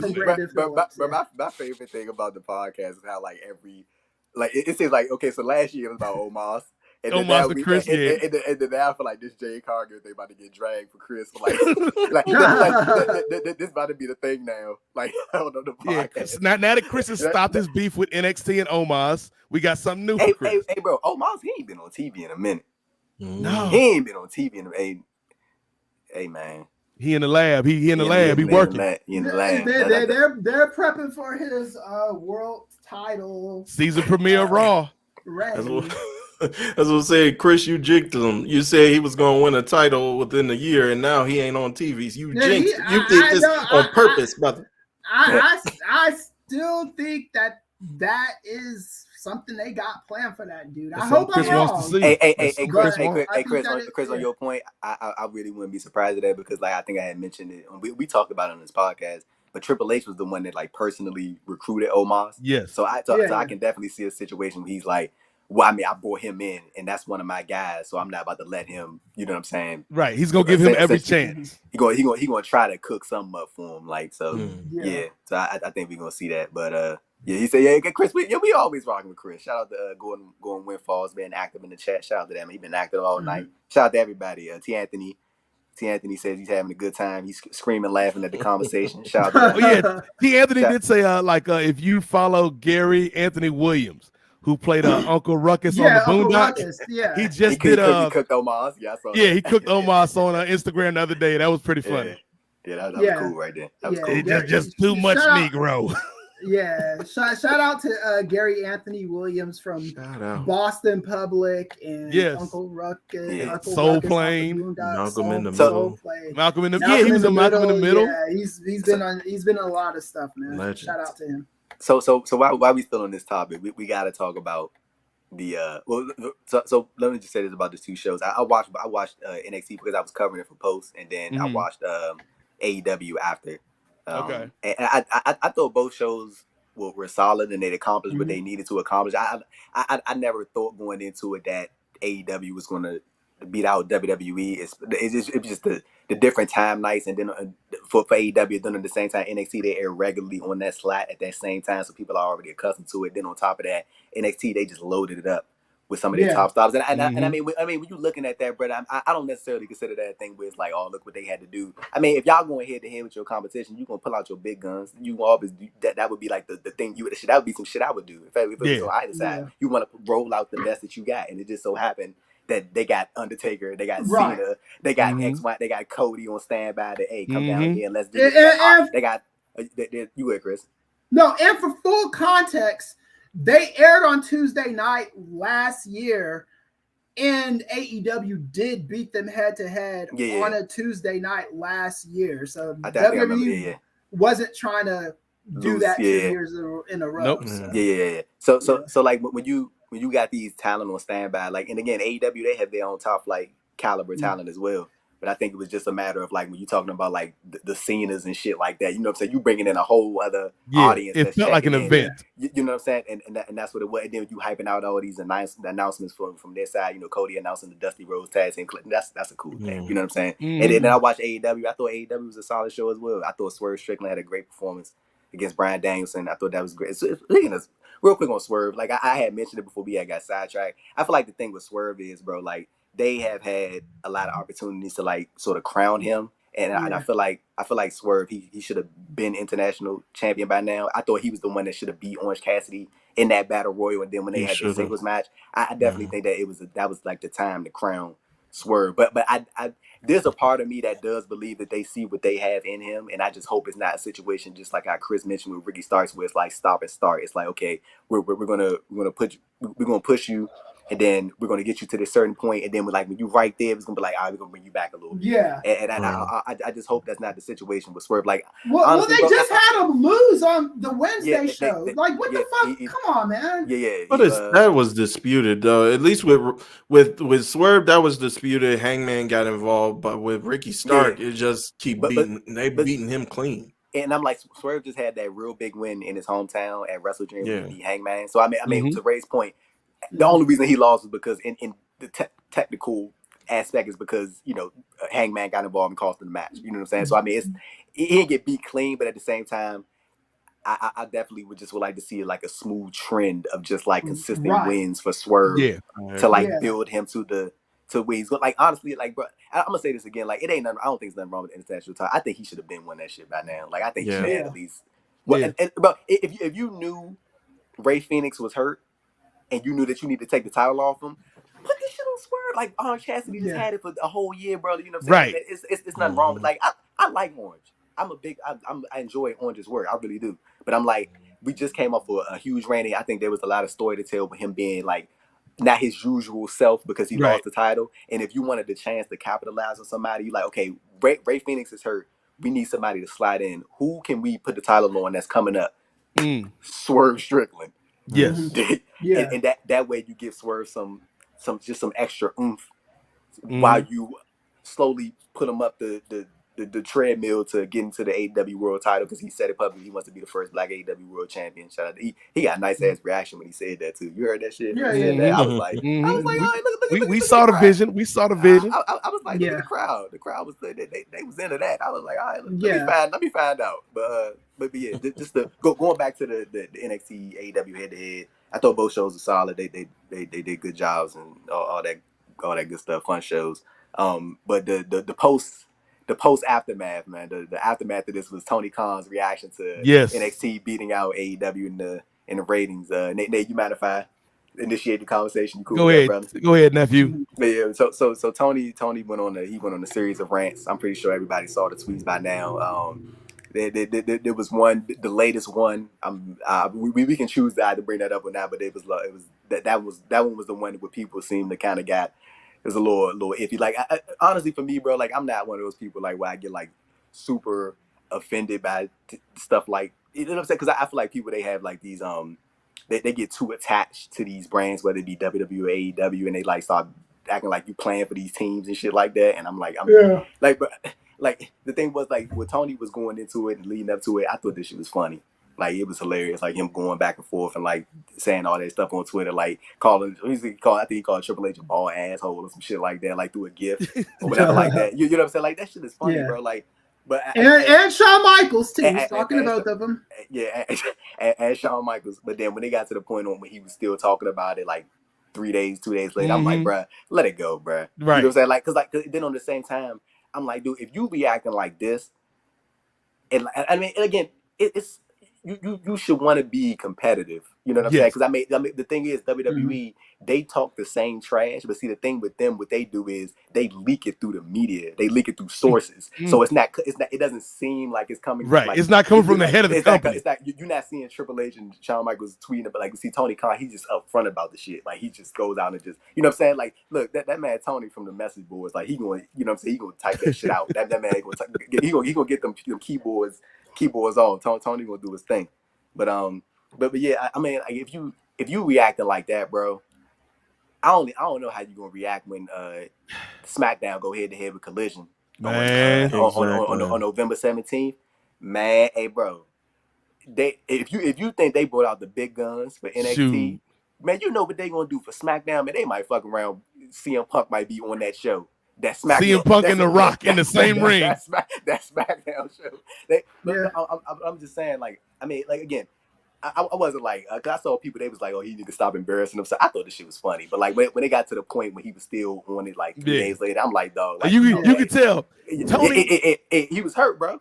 Right, and this is the thing. We've seen this from Tony on multiple occasions. You know, we can even go back to the Big Swole situation, where Tony get in his feelings sometimes. And Kris, you an avid watcher of First Take over the years, and you know one of Stephen A. Smith's famous lines on that program was "Stay off the weed." But TK, I would amend that, Andrew, and I would say when you in your feelings, Tony Khan, stay off the tweets.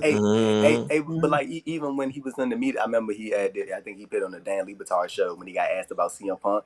That was I think that was the first time he like reiterated. He was like, "Yeah, I fear for my life in that situation." I was like, you know what I'm saying? Like Tony was saying some shit this week, but like it just gets to a certain point where I'm like, I mean, and again, that's his Tony has rabbit ears, man. Like we saw that in the what was it, the press conference where the journalist asked him about the presentation of women a couple years back. Like we see the way Tony, as great as Tony is with promoting and stirring up stuff, man, and being exciting, that also a lot of times, Andrew, is kind of his biggest backfires, bro. Fault, because you end up in situations like this where like 3 days after the fact, everybody else done moved on and you still here. You know what I'm saying? And then on top of that, I think the thing is with AEW and the presentation that Tony Khan needs to sort of back away from, bro.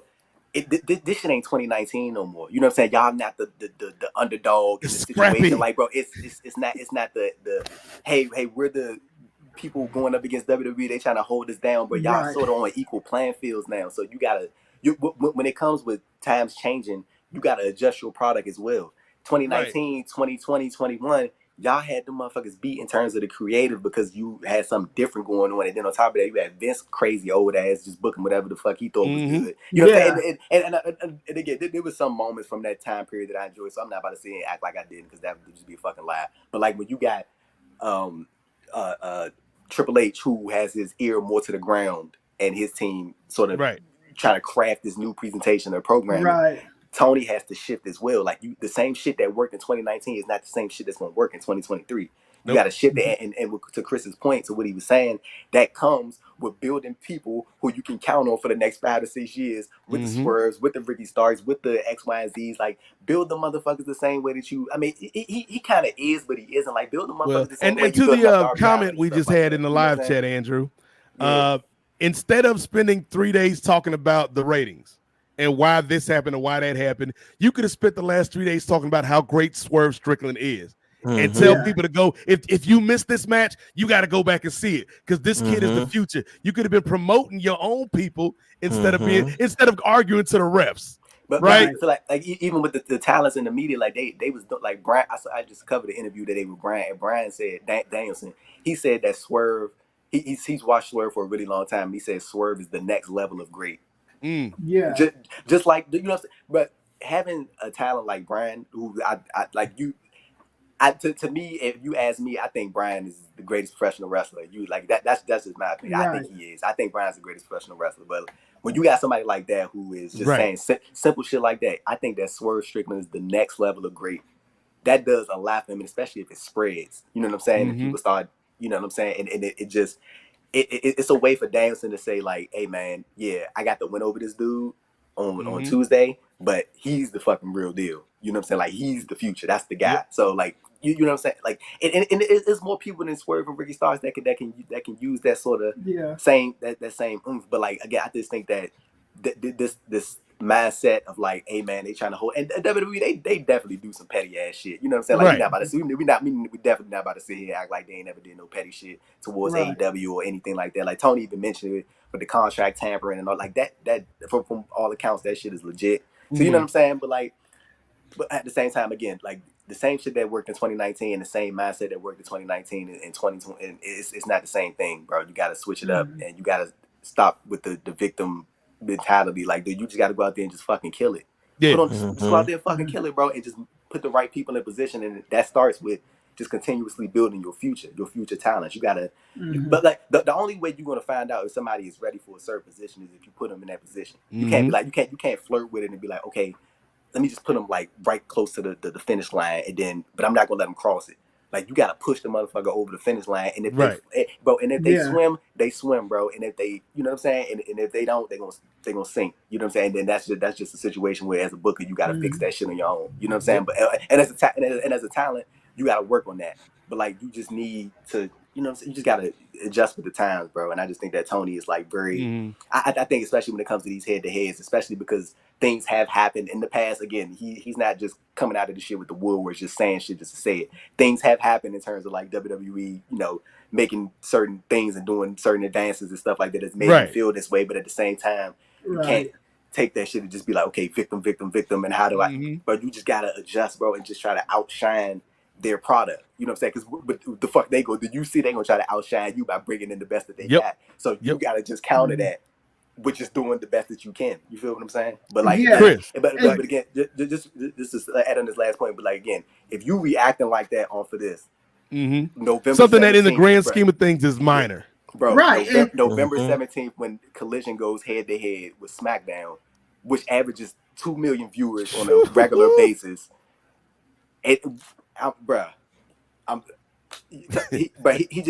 just go.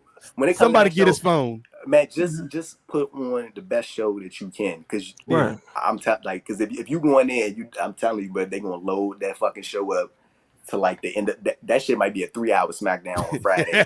I'm telling you, bro. I'm telling you. Like, so yeah, that's I'm sorry, but I just went on a long ass rant. I apologize, but no, it's fine. I think like so when they do move to Saturday for that one night, if I was Tony Khan, what I would do is every time you're gonna go head to head with me, you are gonna have to put on one of those kind of shows. You're gonna have to call under you. You're gonna have to get a Ouija board and try to bring Macho Man back to life. Wow. This is the kind of show you are going to have to do to compete with and beat us in the ratings. Right. Saturday night is gonna be a lot more difficult than Friday night. Because they moving to Fridays. Collision moving to Friday. Oh, so Collision is moving to Friday that night. So yeah.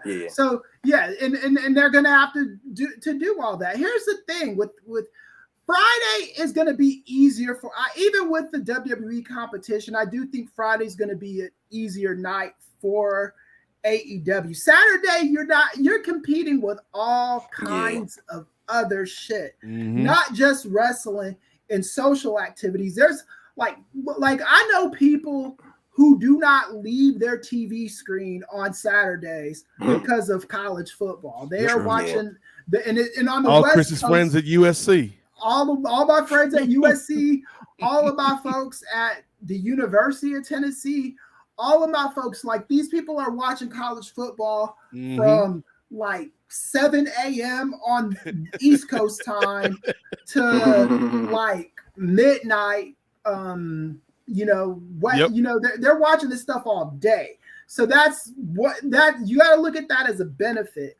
Also, you have plenty of time to kind of build up the show and make sure you do a good show. But like these Twitter wars, they're amusing, but it speaks to something bigger. It speaks to some kind of internal struggle that Tony Khan might be going through. I talk to CEOs all the time. I'm working with a company right now. When you are so rich to the point when you've got ungodly astronomical amounts of money, you do start wondering if everybody is your friend, like who's really your friend, who's really there because they just want to ride the coattails, all that stuff. And I'm sure TK goes through that. So as a defense mechanism against that kind of stuff, he feels the need to overcompensate. His overcompensation at the moment is professional wrestling. And if he succeeds in this arena, in this area, and is always good and is always the best and is always getting that reinforcement by people on Twitter, people online, if they're telling this guy, hey, you are the best booker I've ever seen. You make the best wrestling show I've seen in years. Hey, I gave up on wrestling, but then when you brought it back, when you did AEW, I started watching wrestling. That's got to feel good to hear. The problem with that is when people start turning against him and going to the company, he takes it as a personal rejection against himself. That's his problem, because this is how CEOs Kris is act. cooking. I'm like I said, I've seen it way too many times, and what he's gonna have to start understanding is sometimes it's not just you. Sometimes people just want to see what's around the corner, you know? Yeah. Especially if the other company is bringing nostalgia, because there is something Right. to a Cena or a Taker that somebody's gonna be like, Right. okay, let me check that out. Right. Yeah, and like what do you want to do? It's like you want to like pay Goldberg $1 million to come in for one show. You know, it's like pay, you know, like see what Lesnar's contracts. This is these things are not Sergeant Craig realistic. Pittman still out here on these streets. Yeah, call up Pittman, you know, bring Shaq again. You know, what do you want to do?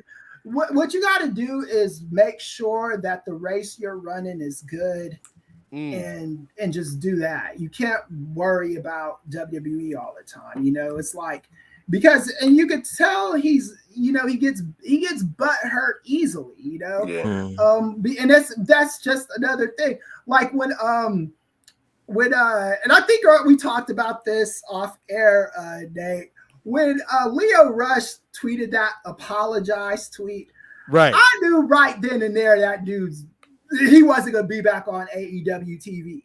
And that's just because of I didn't agree with Rush for doing it, but the main reason why I didn't agree with it was because I knew his ass wasn't going to be back, because he's dealing with a spoiled rich kid, and that's just not how you deal with spoiled rich kids, man.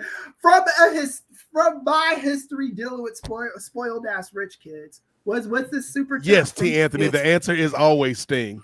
Yeah, T. Anthony, shout out for the $2 super chat. He said, so what you're saying is, Nate, Sting? I agree. Oh, yeah.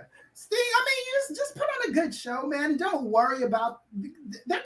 This is going to be a continuation all the time. It's like the kid sticking you up for your lunch money every day after school, you know? It's like if you keep on giving him your lunch money, he's going to know he could come back the next day and get more lunch money from you. At a certain point, you're just going to have to be like, you know what? I'm not giving you my lunch money. I'm just going to do me. You could do yours. You could do yourself way on the other side, but I'm running my race, right? And that's it. Because with the tweets and all that shit, you know, it's like, and you know, Tony Khan's a busy man too. It's not like this man got a football team, soccer team. Yep. But and I say that too. You're right. I say that because he is making time for this shit. Right. Like he is clearing out his schedule, so he could go on Twitter and have these beefs with people. He's like squeezing his time in. This is pathetic, my dude. So real quick, I'm gonna go ISO for a second. I'm gonna go ISO. Okay. Had to do it, Chris. So I think first of all, shout out to that Professor Kris Ealy. That's why you come to the Nubian Wrestling Advocates for analysis like that. Chris turned into Steve Willie for a second and was bringing us the psychoanalyst, the psychoanalyzation of one Tony Khan. But I think you hit on a lot of good points there, Chris. And so what I always tell people, like, you know, y'all know I do the football games for the local high school channel for the school system. And so we get kids in the program that work camera, that want to be in front of the camera. They want to, you know, work in the production truck. They want to be on mics, whatever. And so one of the things I always tell the kids is something you just said, Chris. In that industry, in the television broadcast industry or any industry, I don't care if you're working at Kinko's, if you're working at Swiss Chalet for our people up north, if you're working at the post office, wherever you're working, the only race you can run is yours. The only thing you can control are the things that you can control. And so if I'm Tony Khan, all I can do is put on the best show I can for my locker room and for my audience. I cannot control who Triple H picks up the phone and calls. I cannot control who WWE and TKO back up the Brinks truck for. I cannot control who they bring on their show. All I can do is make my show the best. And I think, yes, there is something to kind of that professional back and forth on Twitter that's fun. But at some point, Tony, you have to learn that, hey, man, this is big business. And this ain't a game, man. Like they throwing blows at you, you throwing blows at them. And if you play in a physical game like that, you can't cry if your knee gets scraped. And yes, to Andrew's point, they have done some shiesty stuff in the past and might still be doing some shiesty stuff. But at the same time, you got to run your race, Tony Khan. Like, a lot of people dig the product that you're putting out. Yes, there are concerns and quibbles that we have. Like, I think you could still be doing a better job with your women talent. I think you could still be doing a better job when it comes to ROH and what is ROH. What are we supposed to think of ROH as consumers? I think, obviously, as we've talked about on this program, you could be doing a better job with your black talent. But at the end of the day, Tony, people seem to dig what you're doing. And so it does not build your company up to get into these kind of things on Twitter, man. It makes you look small.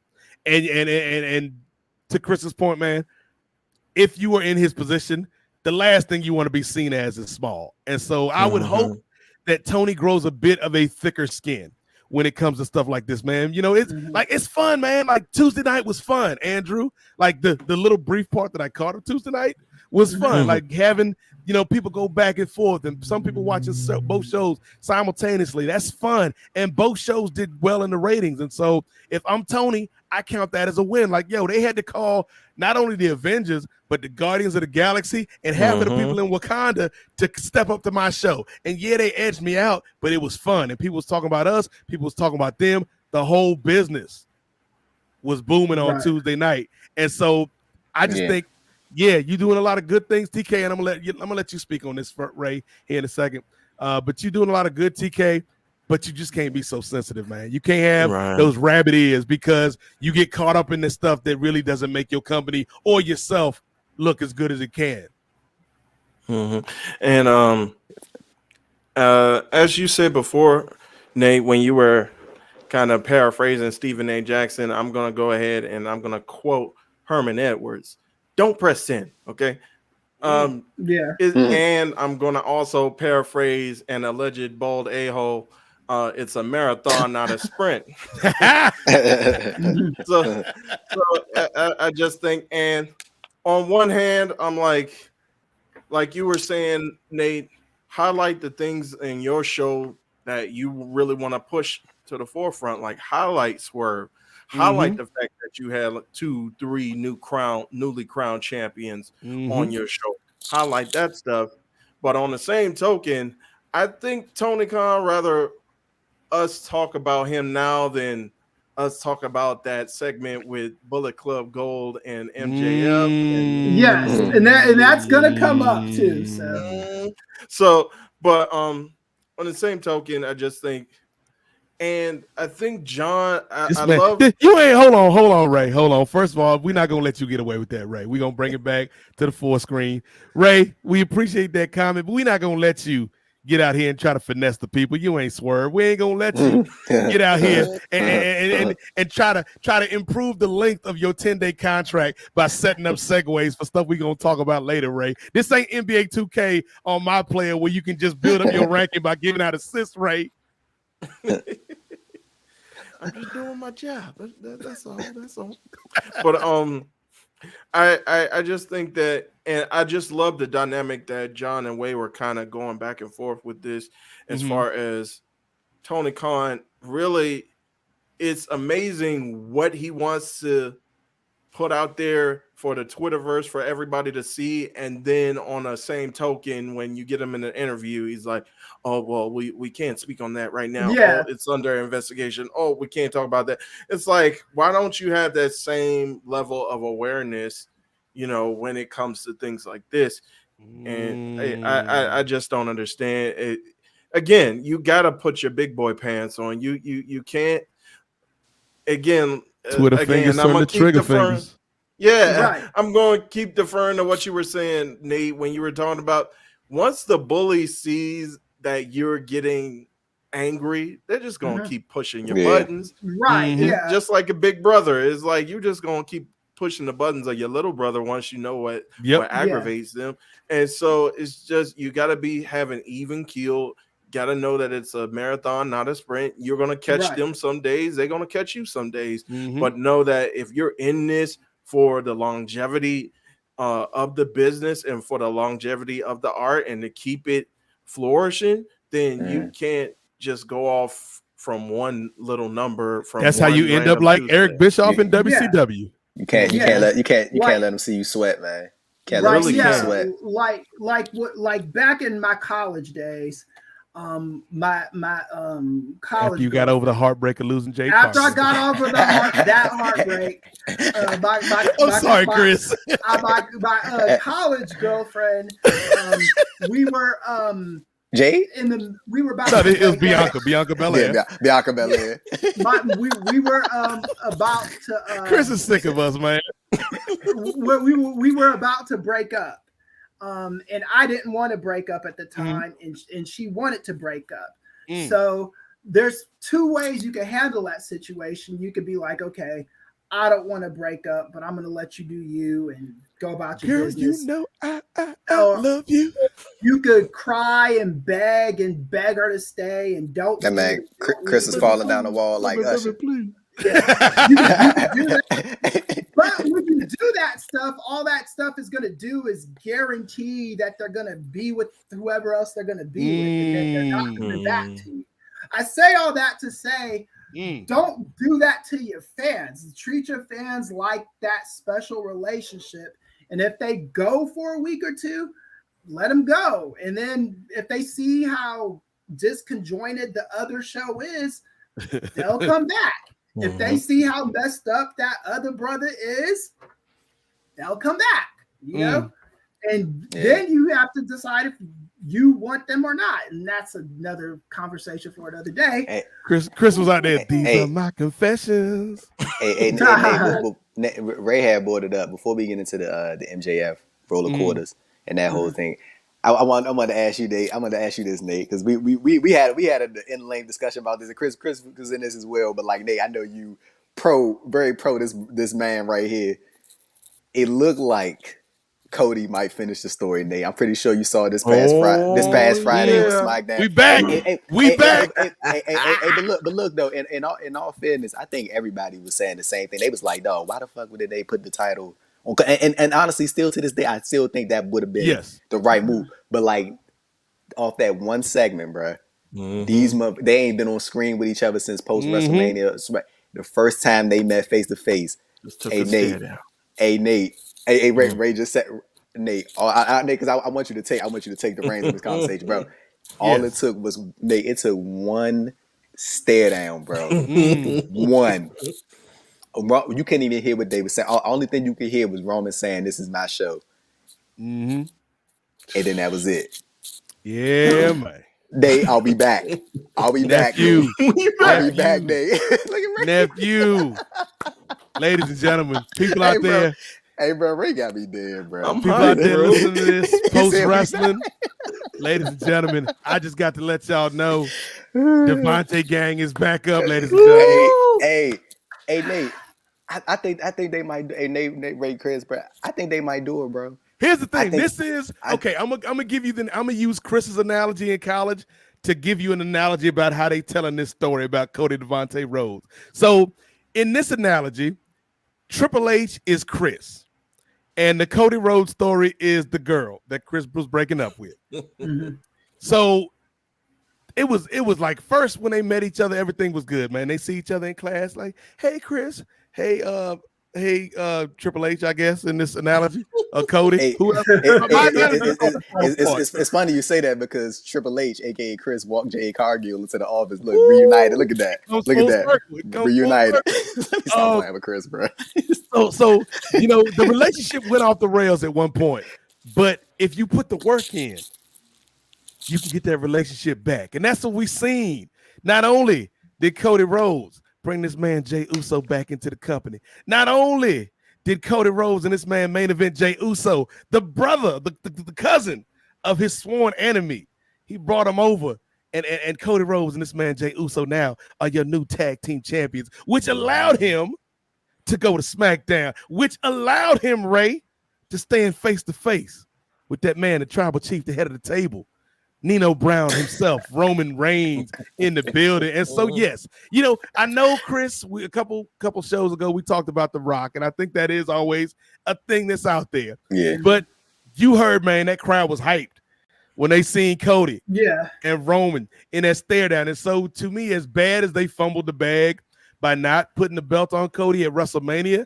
I think there is still a lot of interest in this story. I think there is still like all it took, as you said, and Ray said, Andrew, they didn't even say nothing on a microphone. They just stared at each other.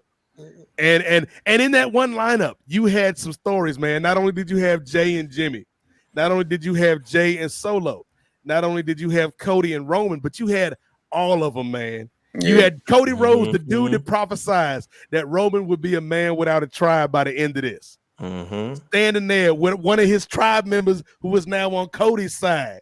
So I think, man, as bad as they messed it up that night at the second night of WrestleMania, I think there is the potential for them to pull this plane out of the nosedive and land the plane. And as we saw, Andrew, the crowd is still here, man, for Cody. The crowd is still here for Roman. There, bro. I think if they do this right, you know, it might not be as good as it could have been if we had gotten it this year, but I think it'll still be pretty damn good if we can get this in Detroit.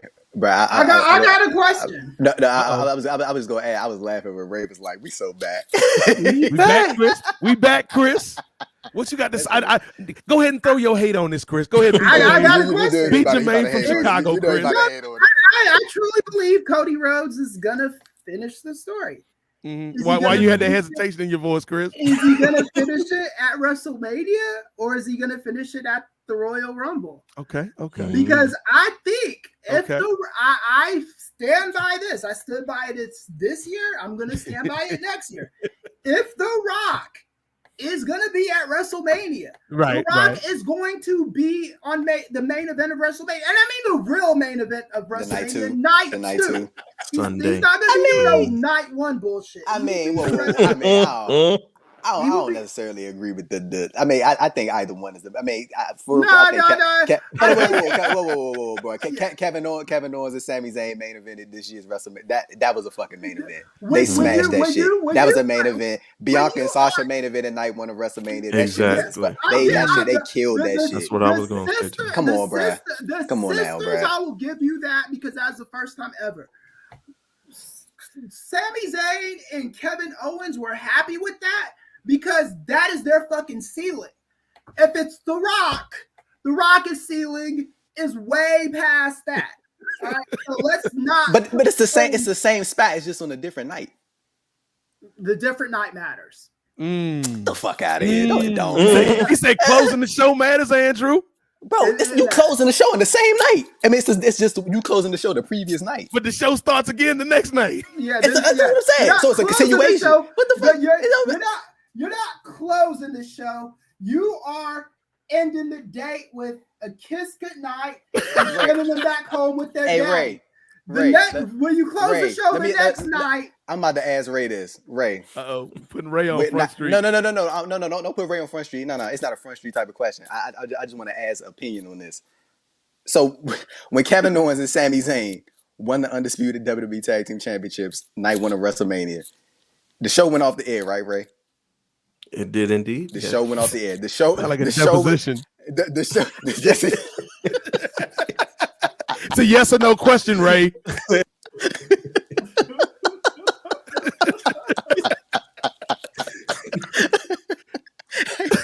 Hey, bro. Oh my goodness, dog. Okay. Who said y'all lack energy? If the Rock main event, so night one of WrestleMania, main events, I will stand corrected. I'm just not going to stand corrected. No, because this is I never disagree with that point. If The Rock is going to be on the show, they're going to choose priority over him over anybody. That's just a fact. You see, the sheer reaction online was hilarious when The Rock was on Pat McAfee's show and he was like, I'm essentially open to it. Everybody was making all these jokes about how Cody reacted and stuff like that. That shit was funny. That was hilarious. Brandon reacted. Brandon reacted with that. Yeah. But like again, bro, The Rock is always going to. Brandon got a black belt, yo. Hey man, Jade Cargill in WWE should better watch out. But I told you, but Rock is always going to obtain priority over that. But like, I've just never been of the mindset. Like, even I think the 2-night WrestleMania thing has only been intact for like 2 or 3 years now, dating back to was that the WrestleMania 36 when they was at the PC. Then that was the first time they did that. I always think. I mean, first of all, that shit is way better than these 9-hour WrestleMania. Ain't nobody trying to sit through all that bullshit, bro. I'm definitely not sitting through all that shit. Like, and again, I was still like, this ain't got nothing to do with this, but Kofi should have main evented that. I mean, that shit was the main event anyway. So I mean, I think the Kofi match that was the main event. I don't know why I brought that up, but I just feel like I had to say it. But I've just never been in the mindset that like, okay, just because you close a night one doesn't mean it's less significant than night two. Because when you look at night two from that WrestleMania 36, Bianca and Sasha, they stole the fucking show. And I mean, even though it was a better match, but and even though I think the three-way between Daniels and Adam Copeland and Roman, that was a really good match. Yeah. They got outshined on night one. Night one typically is a better night overall. The night one is always the better night in my opinion. Night one was better with WrestleMania 38.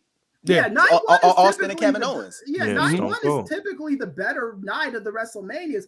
Here's the problem. Hold on, wait, real quick. Let me step. Hey, let me putting Ray back on trial real quick. Now the deposition. Your Honor, he's badgering the witness.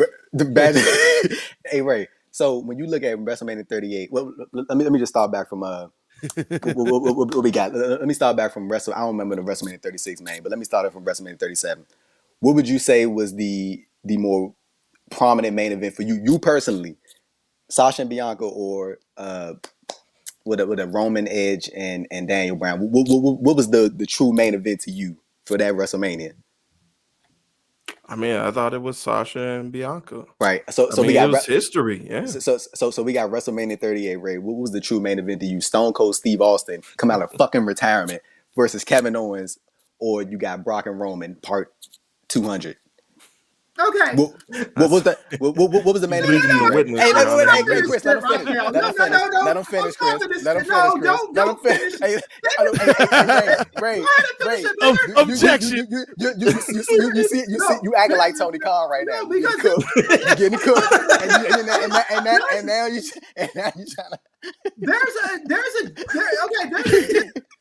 There's a difference between objectivity and neutrality. Okay, so hey, wait, can Ray finish the question? No, can Ray finish the question? Can Ray finish the question? Ray, I'm taking over. You cannot finish that. Okay, so damn. So you can be a neutral person, like let's take something like water. Anthony said Kris gonna jump Andrew like the Street Profits did to Carlito on SmackDown. Yeah, you can be neutral against something like, what's your stance on drinking water? He said Ray cannot finish the question. No, he cannot. He cannot. Overruled. You can take a neutral stance on whether you should drink water or not. Kris out here like Phoenix Wright, Ace Attorney. But the fact remains, just because you're neutral on drinking water doesn't mean that if you don't drink water that you will not die. You will die because water is something that you need. Now, hold on, he cooking, Andrew. He cooking. No, he is not. Why are you lying? To explain it in layman's terms. The thing with night one of WrestleMania, every fucking year on night one of WrestleMania, you don't know what the main event is going to be until WrestleMania airs. When it's night two, you know what the main event's going to be on night WrestleMania. That is a fact. Nate, stop gassing this bullshit. He is not cooking. That is an undisputed fact. Hey, Kris microwaving out here, Andrew. No, the fuck he is not. So you're making a whole Hungry Man dinner. So we knew that Bianca. They were talking about Lashley and what's his name Drew McIntyre being the main event. I have no recollection of that. And then it wasn't until the day of that we knew Sasha Banks and Naomi were main eventing that night. Sasha, who the fuck ever? I don't care. I don't even care anymore.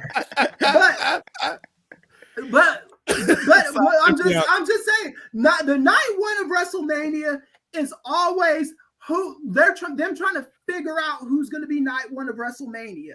Night 2, you always know for a fact who is in the main event of WrestleMania night 2. He said, "Stop with the cross-examination." All right. Oh my boy, goodness. Kris, I bet Kris is a beast on Phoenix Wright Ace Attorney. What's that? What's that? It's Ray know what I'm talking about. It's a video game where you play like a lawyer and like he ain't got no superpowers, but he be like, objection. And he just be bringing out all sorts of evidence and shit. Phoenix Wright, Ace Attorney. It's on Xbox and PlayStation. Y'all play that right now.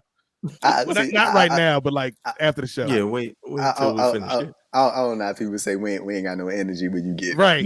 get content like that for free every month. This is what we give y'all. every month, man. But you don't get Kris nowhere else on any type of show in the history of professional wrestling. But this brother broke it down. He said if you don't believe in water, Andrew, and say I ain't gonna drink water, you still gonna die. That's what Kris brought to the table, Andrew. You know what's killing me about that? Y'all was acting like that shit was heat, and it wasn't. Right. Look at you heard Ray. See, this is why I like his Ray bullshit. See, Kris served that shit up like it was like the hottest shit, or like it was sliced bread. Hey, look, it's not about the content, it's about the presentation. Ray knows that shit was weak. That shit was weak. The fact that you keep on saying it was weak, and I'm just leaving the comment alone means you feel a kind of way about it. Nate brought it up. No.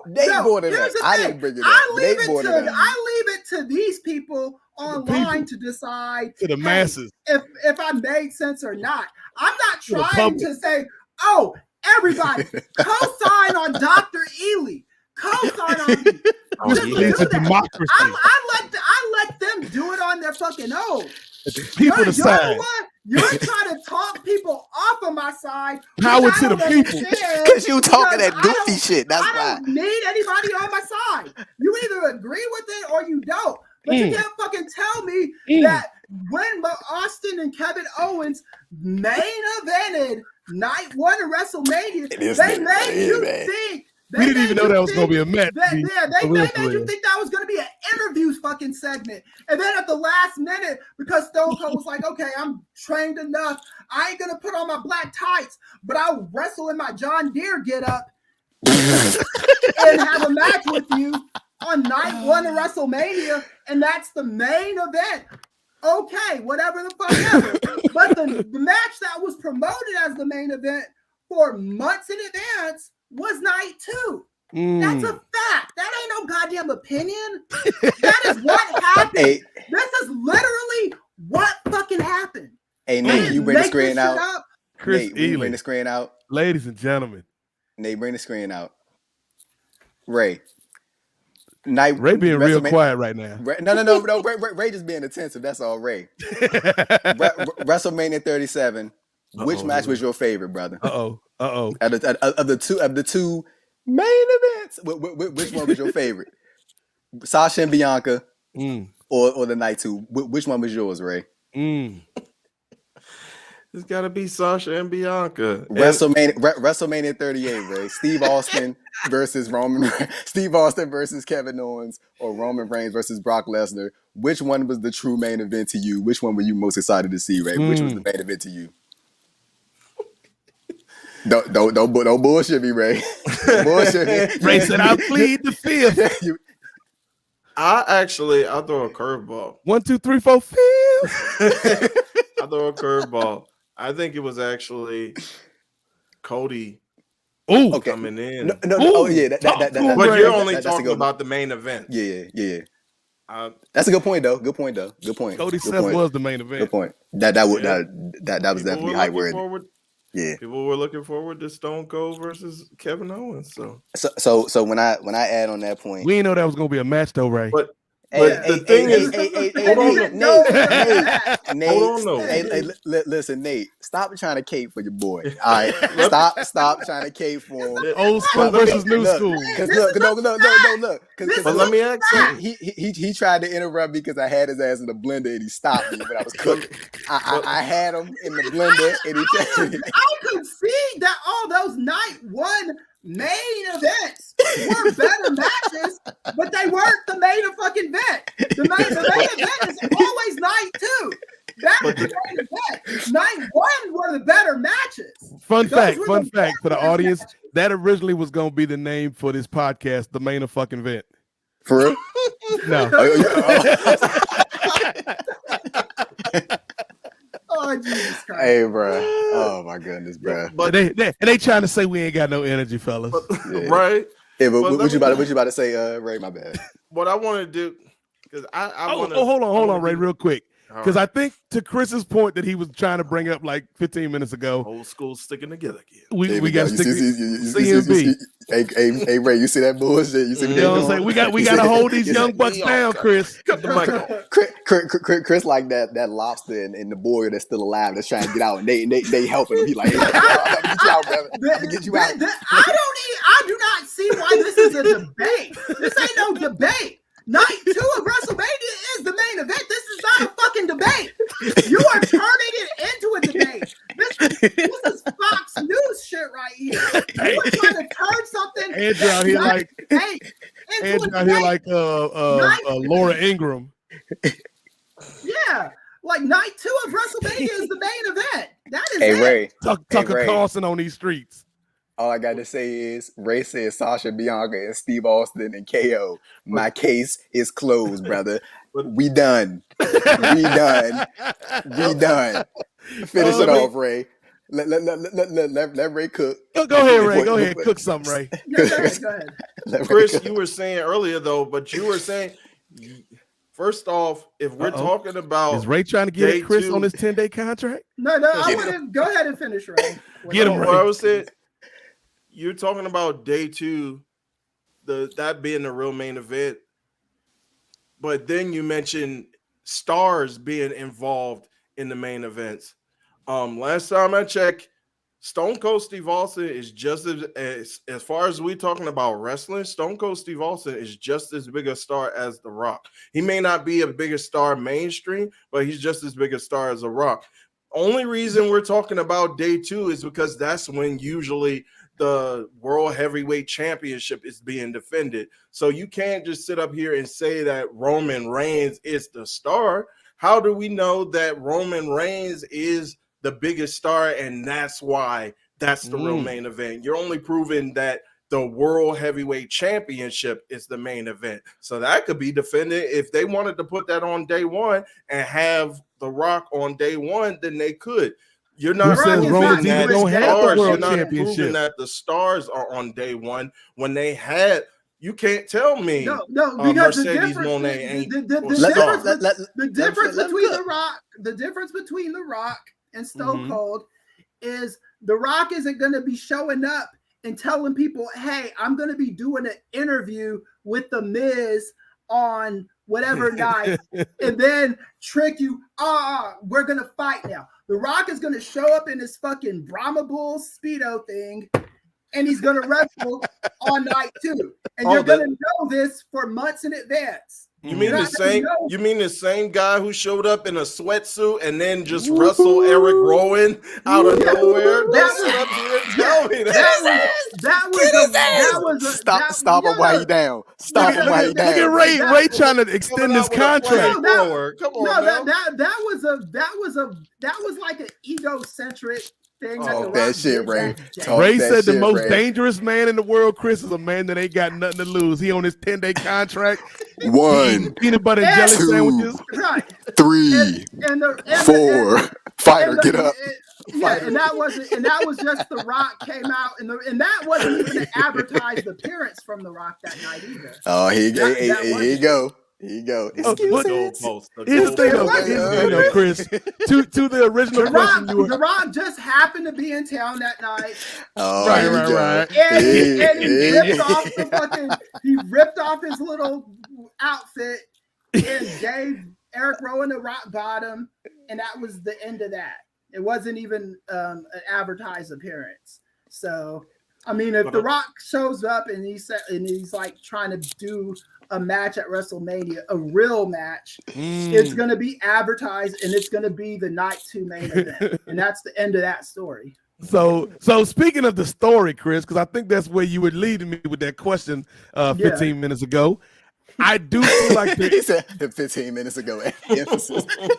I do feel like there is because we do have another big topic to talk about before we close the show. So I want to make sure we give that time.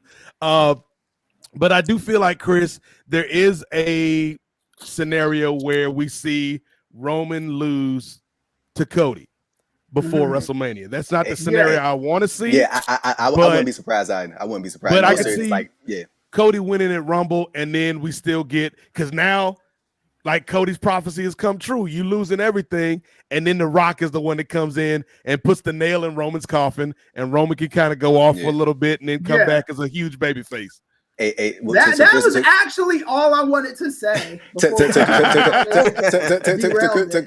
Chris's point, like, all having fun aside, like I would not be surprised at all if that's the case. Like, they go with Cody winning the belt a little early, and then we eventually get Roman and Rock. Because like whatever night Roman Rock, I mean, whenever if that does take place, I think that's going to close the night 2 edition of WrestleMania for like not even a question. Like, I think that's going to close that show.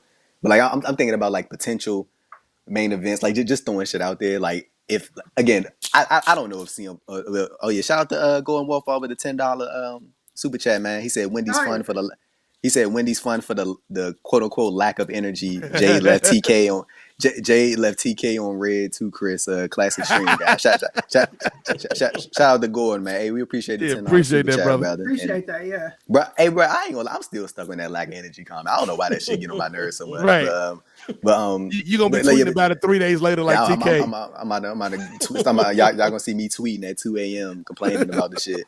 But like when I'm just thinking about like potential matches that could happen at WrestleMania. Like, again, if The Rock is involved, he's taking priority. But let's remove him from that conversation. He's bigger than the wrestling. Yeah. Oh yes. That's 100%. Conversation. I do think that's fair. But like if we do take him out of the conversation, I think it's Cody, Roman night 2. And then again, we don't fucking know if CM Punk's coming back to WWE. Like I can't call it, bro. I don't know. But the fact, like, it was a couple weeks ago, like when we did the podcast, there was the reports out there that it was locked in that he was going to be at Survivor Series. It was going to be a good chance, I should say, that he was going to be at Survivor Series. And then now you got reports saying that WWE turned it down and they don't want him in the company or whatever. Like, so we nobody don't fucking know. But if he is coming back, I think it's going to be night 1. CM Punk and Seth for the world title, and then night 2 is gonna be Roman Cody. And honestly, if it is Punk and Rollins, bro, I'm not even gonna bullshit you. I would have Rollins go over. Like, I'm not. Look, Punk is a fucking star, bro. Like, that's undeniable. But it's no way I'm about to let this dude come back and you about to go over on somebody that we've been building for like the past whatever how many years. When Punk show up after the Mania press conference with the muffins, Andrew. That's the thing. Where if he loses, no press conference, man. Just go home, bro. Just go home. I think if Rock comes back, I think the best 2 matches they could possibly do is Cody versus CM Punk on night 1. That would Rock be nice. Versus Roman on night 2. Night 2. You are not going to get bigger than Cody versus CM Punk. There's no way. I'm still here, y'all. I'm still here. That will piss a lot of people off. But I'm just telling you, if you're just looking from an optics standpoint, CM Punk versus Cody, there's a built-in story there. Yep. That you don't have to manufacture. It writes itself, and it's bigger than anything anyone else could do on that show. And then you follow that up on night 2 with Rock and Roman.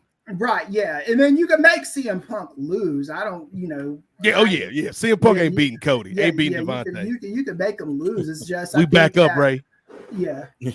I just think that if you do get CM Punk back, I think that if you're a wrestler in that roster, even if you hate CM Punk, you kind of have to look at things objectively and look at what's going to draw. I'll even go one better, and I'd say CM Punk versus Cody. In my personal opinion, not WWE's opinion, but in my opinion, I think that's bigger than Roman versus Rock. But it's you got to do those two matches if you got CM Punk, if you got access to CM Punk and you want to sign him, operative phrase being you want to sign him, you got to do Cody versus CM Punk. Yes. And no one will even give a fuck about the story if you do that.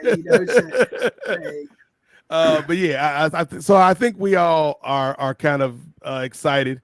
It looks like they got the story back on track with Cody and Roman. So we'll see where that goes. We'll see if the Muffin Man does make an appearance. Do we have another super chat in the near future? We getting that. Look, Rookie Ray bringing in the ratings. Yeah, Ray, I gotta thank you for this, man. I think you bring in these chats, yo. You know what I'm saying? Ray. What's going on? What's being said? I think I just kicked Ray out the chat. That's what we do with this young talent to get a little too big for their britches, Andrew. You know what I'm saying? Got the boot. Hey, Nate, can you hear me all good? Yeah, we can hear you. All right, cool. It's a barbershop window located precariously close to you, Andrew. So watch your tone, nephew. We got to make sure we keep. Oh, there you go. 10 days. There you go. Hey, Ray, they try to get you out of there, bro. They were like the Nexus. They tried to jump me out. What does the super chat say? T. Anthony was saying, Kris gonna jump Ray and Andrew like Jumbo Saruta to a young Misawa. Like in all Japan. Nobody's jumping anybody. Hey man, Kris got to show these young boys some like got to teach them respect. Yeah. Hey, shall we get into this last topic? The good old the segment that everybody was talking about coming out of All Elite Wrestling. Yes. Title Tuesday Dynamite, Nate. Yes, as Ray alluded to when he tried to boost up his chances for getting re-signed, the Bullet Club Gold segment, invoking MJF and Kris. You want to? Oh yeah. I was gonna say, Kris, you want to give because I think Kris can probably give us the best setup for this and the implications of the promo. So, Kris, we gonna put you on ISO duty. Let the people know about the promo and kind of the real world implications of the promo. Okay, so on Tuesday night with the war between AEW and NXT, the Bullet Club Gold and MJF got into a promo battle, and the promo battle started off normal enough. And then it took kind of a left turn at the end when Juice Robinson pulled out a roll of quarters that had MJF's name on it. Friedman was what the roll of quarters said. And the story was in reference to a story that MJF told to CM Punk, oddly enough, about how the abuse he used to put up with as a kid, and people like kids like calling him Jew boy and shit like that. Yeah, they would call him that derogatory term and throw quarters at him and all that. And it was a distasteful wrestling promo, but what made it so worse was the week that we are in. Is there was attack of the terrorist organization Hamas on Israel. It was a bombing, and a bunch of children and innocent people died. And the controversy was that the best kind of promo to do this week? And then there was all kinds of back and forth about it on Twitter. And then MJF defended it by saying they're going to still tell a good human story. I'm paraphrasing, but he's basically saying they're going to tell a good story about anti-Semitism and how you handle that and tell a good wrestling story using that as a trope. And my issue with this is what I always say about these things when it involves wrestling. Because wrestling, I always think they get misqualified as, oh, wrestlers are just actors and this and that. And I don't ever look at wrestlers like actors. I look at wrestlers as wrestlers, and acting is one of the things that they do. Mm-hmm. But when Roman Reigns goes on the talk show circuit, Roman Reigns is Roman Reigns. He's never Joseph Anoa'i. He's Roman Reigns. He's Roman Reigns. Anytime he's in front of the camera, he is Roman Reigns. So I wondered the critical thought that went into them going this direction, because if I'm a member of Bullet Club Gold, I don't want to be attached to any kind of anti-Semitism, because the problem with wrestling is faces and heels, they exist, but they don't really exist in the traditional sense, because you could go to any town and the heels would get cheered, right? And do you want people latching on, buying Bullet Club Gold shirts because they think it's a cool thing, because they think that Bullet Club Gold stands for anti-Semitism, and it's wrestling's equivalent to the Confederate flag or MAGA shirts or whatever. So they're buying that shirt because they relate to the anti-Semites. And I think that's the problem that you get into when it's like you walking a real thin line when you're doing that. You're walking an extremely thin line. And this is not territory. If I was Bullet Club Gold, 4 white boys picking on the Jewish kid, I'm not trying to have a School Ties moment, if you remember that movie. School Ties. Hey, Kris, and to your point, like when you got outlets like TMZ picking that shit up. Yeah, like, you got. You know what I'm saying? Right. I don't think this is good attention. And again, you start thinking about, do you want, because I know some of these bad actors on wrestling Twitter and on the media who love being as racist and anti-Semitic and xenophobic as they can. These people still exist on Twitter. Yes. And do you want these people to be like, oh, Bullet Club Gold is the group that we go to when we want to get our anti-Semitic fix? And I just don't know if Tony Khan is thinking of this from that lens, because again, because I got some kickback when I suggested John Cena turn heel, and it's like, well, they'll cheer John Cena if he turns. These motherfuckers cheer heels all the goddamn time. That's not a reason to not turn somebody if they need to be turned. The problem is if you're doing this with anti-Semitism, you want to send the message that this is not shit you're supposed to be cheering. Right. I think for me, Kris, and we'll let Kris and Ray hop in here in a second too. I think for me, there's a couple things. Like, in a vacuum, is the idea of telling this story, this personal story to MJF about this kid that is dealing with this prejudice and this bigotry and this stuff that he's got to overcome. Could that be a compelling pro wrestling story? In a vacuum, I would say yes. But wrestling does not exist in a vacuum, Kris. Yeah, it does. It exists in the world that we all exist in.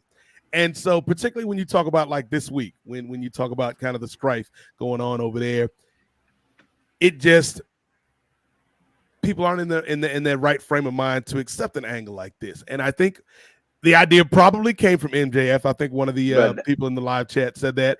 Bro, hey, Nate, just to add on to that, I think it would really help if MJF just straight up said, bro, this is my, like, I want to do, like, it would, I'm not saying it would change things, but it would give some context. You know what I'm saying? It would just like, hey, I want to do something like this. Like, and again, and I know this is the whole thing, but like, they want to keep storylines attacking, kayfabe and all that. You want to keep shit to a certain degree, but I feel like with stuff like this, it's very important to be very transparent as possible, so you're not blurring those lines already more than they already are blurred in the context of what we cover professional wrestling. You know what I'm saying? Yeah. And I think that's a good point, Andrew. Also, to Chris's point, you don't know how an audience is going to respond, because that's another variable when you're in a live setting, and this is obviously not on the same level, but Kris and I, we old school WCW fans, we from that Craig Pittman era, the great Pittman era, we remember when they brought in Master P and the No Limit Soldiers. Yes. And they were supposed to be the baby faces, but they were going up against a group called the West Texas Rednecks. And in those crowds that WCW was going to, the West Texas Rednecks were often treated as the baby faces, because that's who the crowd identified with. Because you never know. You can't control a live crowd 100%. And so there might be people in these towns AEW goes to that are like, yo, I kind of rock with what they saying. Yes, exactly. And you get the wrong reaction than what you were attending. I went to a Smoky Mountain show when I was in the 7th grade, or it could have been this. Did you take Jade? I wish, right? But what happened at that show is this is my first time ever going to a Smoky Mountain show, and the Gangsters came out there and they were doing their shit, and there were fans in that show that were like, they were going against the Rock and Roll Express. Yep. I think Tracy Smothers was there and a bunch of other like old school good old boy wrestlers. They were like, get those niggers, when they were cutting the promo, like they were cutting one of those. This wasn't the night where he cut that promo. The OJ promo? Yeah, boy, he cut the OJ promo. He cut a different promo, but it was still a pretty sick promo. And I'm the only me and my white friend that I went there with were only 2 people there cheering the Gangsters, and they actually acknowledged me in the audience, was like, fight the power, brother. And then they said, fuck all you, the rest of you crackers and stuff like that. This is a true story that happened, right? So I'm just saying that when you do these race angles, depending on the town that you go to, people are going to, like Nate was just saying, people are going to feel very differently. And these Bullet Club Gold dudes, maybe they're supposed to be heels, but you will find a town in 2023 where that shit is going to get cheered. And you don't want that on your conscience if you're Tony Khan or these Bullet Club Gold cats, or even if you're MJF. This is not good heat. This is bad. Yeah. Andrew? No, I added my point in when I chimed in on your point, like about I just don't think that's the necessarily. I think it would just benefit a lot of people if it is MJF's idea, if he was to just be as transparent as possible about, hey, this is something I would like to do. This is what I mean. I'm not saying it's going to lessen any type of feelings that people have about it at all, but I think it just the transparency would just help a lot. And it would just add some context to the overall situation of like, okay, this was MJF's idea. And then like I saw some of the comments about like, and this is true that Juice Robinson always like, his thing is like he gets a bunch of quarters in his hand, he knocks them out. Like that's been Juice's thing. Like he's been doing that. Yeah. And then MJF has always shared these stories, especially since the babyface turn, when he's opened up about some of the stuff he dealt with as a child. And all that growing up and stuff like that. He's been transparent about that stuff in the past, but like I just feel like this right here was just like the worst fucking timing, bro. Like this was just horrible. And full, like, in fairness, this was outside of their control. What's going on in the rest of the world? Yeah. But at the same time, I just, again, just given what happened last week, I feel like it would just help better if there was just more transparency as far as like where this idea formulated from, where is it going. But again, it's in the pro wrestling aspects of, or just hold on to that promo for a week or two. Just save it. Just save it. Cook up something else. You know what I'm saying? MJF, I'm pretty sure he done did shit on the fly plenty of times. Cook up something else. But yeah, that's basically where I'm at with it. So yeah, Ray, what you got to say about this? situation and kind of even like the response from social media about the promo. Yeah, I'm pretty much in complete agreement with all of you guys. I feel like it's just horrible, just like Gordon Winfalls was saying in the chat. Just horrible timing. I do agree that it was probably MJF's idea. And I think that, like you were saying, Nate, if you take it in a vacuum, and if you just realize, like, if you're watching every week, or if you're an avid AEW fan, like the background. This is part of MJF's canon, and it just is dealing with him specifically. But if you were probably a part of that Tuesday night where you were just choosing and you didn't know, then and you have the information from what happened over that previous weekend, then you're like, wait, this guy's a Jew, isn't he? And I think it's ways to go about it afterwards to try to clean it up a bit.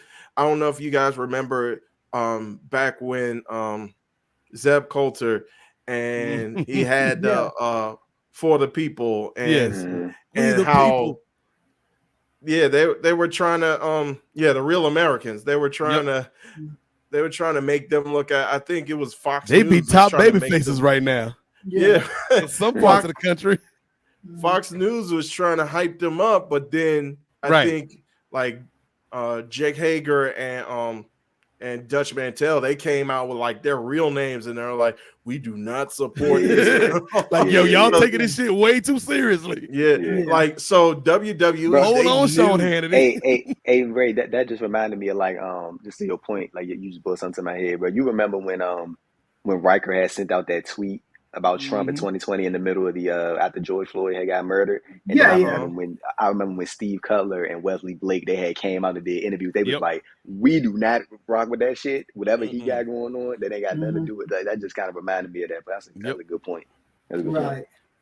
Yeah, and I just think, like you said, Nate, in a vacuum, I think it would have.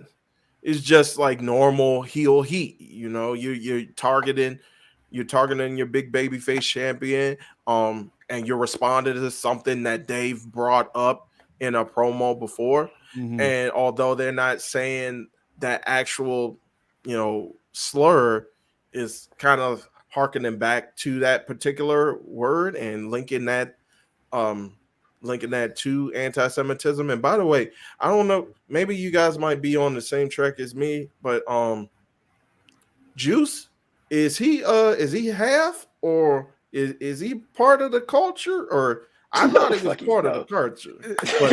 But no, he's not. He's not? Okay. He's not. Damn, Juice got you with that Johnny B. Bad Mark Marrow. I remember him like when he was CJ Parker in NXT and he had the dreads. I'm like, come on, brother. I know you. You got to be 1/4 octoroon something, brother. Nothing. Damn. But yeah, I think you make some good points, right? And again, like, this was not something that they were aware of, I think, when they were planning this. But once you're in real time and you see what happened over that week, you got to pivot. You've either got to come up with something entirely new, or you've got to push this promo back a few weeks. And they chose not to. They chose to go ahead with it. So yeah, Andrew, I think this would be, if this was MJF's idea, and I think it is, because to me it feels like the type of storytelling that, like, if I'm Juice and the Bullet Club Gold, like, I ain't coming up with this out of my head. This has to come from the idea of somebody from that culture. If you watch, he spoke at the stand up, the Jewish hate. If you saw that yesterday, they showed it on TV. Collision last night. Yeah. Juice did? So No, not Juice. MJF. Yeah. So that'd be wild if Juice did and then cut that promo. Yeah, and I think, like, this is. Like, I understand their heart's in the right place, but this is a layered topic. Like, even before what happened this week, with the bombing, I remember when I first became a professor, like 8 years ago, I had students in my fight almost come to, like, blows talking about Palestine and Israel and all that. And if you don't know how to talk about this, it really is something that you shouldn't be talking about. I'm looking at yeah, but it's like, because it's like I said, because there's the Palestinian people. You can talk as much as you want about the government. Don't talk. I was laughing at the comment about the Jews did comment. That's what I was laughing at. That was funny though, how we just like Juice Robinson was speaking at that event. I was like, I thought it was trying to cover his tracks. I thought it was. I'm gonna throw him off. I love you guys. Yeah. Go ahead, Chris. No, but I'm just saying this is like a layered discussion, and yes, it's something that you got to know what you're talking about if you're gonna address it, right? Because it's not Hamas is not the Palestinian people, so we gotta get these narratives straightened out. I mean, and there's all like there's so many movements. There's Hezbollah, there's Palestine, there's Israel. There's so many moving parts to this, and you don't want to be offending people. And people feel that some people like support Benjamin Netanyahu, some people don't support him. All that. So there's a lot of moving parts to this, but to put something like this in wrestling context, to me, it's just a genre that is not known for its nuance, Chris. Right. Exactly. Yeah. To me, this is just beyond irresponsible. No matter how the best laid plans do often go awry. I think your intentions could be honorable. Yeah. I think I do think, Chris, if this was MJF, I do think he did kind of want to. He's like, yo, like I'm the champion in this company, and like this might be my only shot to tell a story like this. That I can tell from my culture, but you're right. The timing and the nuance and with what's going on, man, it just ain't the right time, brother. Right. Yeah. Yeah. I mean, and that's just how things go sometimes. Like, Nate, do you remember that movie from the 80s with C. Thomas Howell? Soul Man. Ray Don Chog, Soul Man. Yes. And it's like, you could, in a weird, twisted world, you could see, okay, maybe they were trying to do some overarching point with this white guy dressed in blackface. Yo, wasn't it like that he took pills that turned him black? Yeah. He took pills, tanning pills, turned him black. That's not how tanning pills work. Yeah, kinked up his hair. And yeah. Yes, the plot, Andrew, was it was a white guy that was trying to get into college and didn't get into any of the colleges he wanted to. So he took tanning pills to turn black so he could go to school on a minority scholarship. Oh, yeah. And it was and Radon Chong was in there, and I miss Radon Chong. I do too, man. Don't even get me started. But come back, Radon. Yeah, but the thing is, wasn't she Tommy Chong's daughter off of Cheetah Chong? Yeah, she is Tommy Chong's daughter. Tommy Chong, Marcus Chong. He's got like 2 or 3 like white kids with his second wife. His first wife is who he's got Ray Don with, right? And then he's got open invitation to the Nubian Wrestling Advocates for Ray Don Chong. and then he's got another daughter too, with the first wife as well. But yeah, I just say all that to say that these like I understand the intent, but this is just not the place to be telling it. There's places that you can go to learn about this stuff. You can go to college. You can you could go to you could borrow some, like go to the library or read some encyclopedias. You can go to Google. You can go to Google. You can read, listen to Jewish and Palestinian folks. Let's listen to their experiences. Yeah. Real quick, I just wanted to mention it is a dude I know named Joe Pearl that worked over at Fightful, who got the Pearl, Joe Pearl, yeah, I got to meet him last year.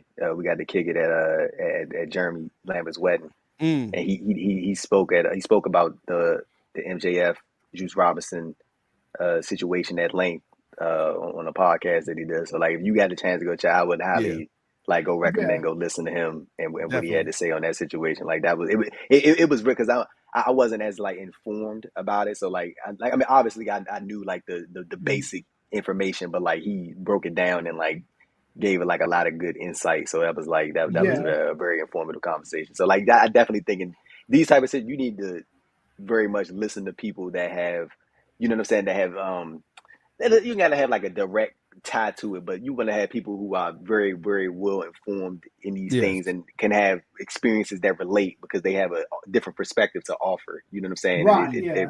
Their perspective holds a great deal of weight in these specific conversations. So so definitely listen to people who have connections to these things and are affected personally by those things. So and then if me and you, Nate, if we ever do like our political shows again, we could like bring in people that are well versed on it. Like I can like my area of expertise in political science are the Reconstruction Amendments, that's the 13th, 14th, and 15th Amendment, in the First Amendment, Bill of Rights, and things of that nature. And I know about American government. This conversation, I've been making myself know more about it, but even like someone like myself, I don't feel comfortable. Same thing, bro. Talking about it like ad nauseum, especially like you said, Kris, where it is so depending on who you talk to, they can see the conflict from a different life lens. So just make sure you're listening to good people talk about this, not like propagandists and stuff like that. You know, just like listen to, you know, people who are like well versed in this matter on various. I think you can defer to some mainstream media on this, not Fox News, but like. Because it's layered. It's hold on, Kris. You telling me Candace Owens doesn't have a valid opinion about? Well, I think Candace Owens is even too crazy for Fox News. I don't know if they let her on Fox News. Hold on. You telling me Tyrus doesn't have a good opinion about what's going on in the Middle East, brother? Yeah, I would stay away from Tyrus and Greg Gutfeld and all those losers from the Five. Just my personal. Damn, even Juan Williams, all of those fools. Who's our girl? Dana Perino. Even Dana Perino, we can't listen to Dana. Yeah, there's one liberal person on Fox News, and I don't even know if she's well versed on the Five. This is just because this involves politics and religion, because a lot of religions have a stake in this too. It's Muslims. It's Jewish people, it's Christians. You know, if you go to an evangelical Christian church, they believe what they believe about Israel and the second coming and all. I'm not going to get into that stuff here, but I mean it's layered. If you're trying to get your first, don't do a race angle, period. Second, if you're trying to go and do your first race angle, maybe this ain't the one. Yes. Don't come to professional wrestling for your sociological studies. Yeah, exactly. Don't do it. But yeah, Kris, you said a lot of good things tonight, man. You said a lot of controversial things. Things might have got a little heated tonight, but I think we all ended the show on a unified front, man. And that's what the NWA podcast on Post Wrestling is all about, ladies and gentlemen. We did it again.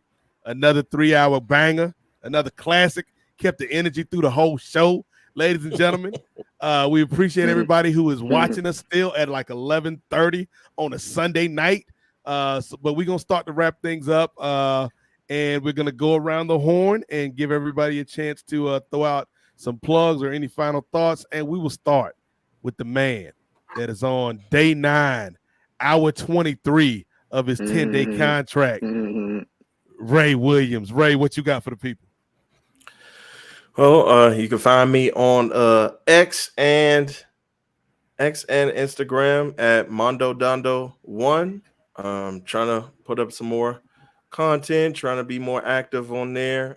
Also trying to put out more clips for the NWA podcast for a particular show that I Craig Pittman joint. Indeed, that'll be the first one. I'll try to get that up as soon as possible.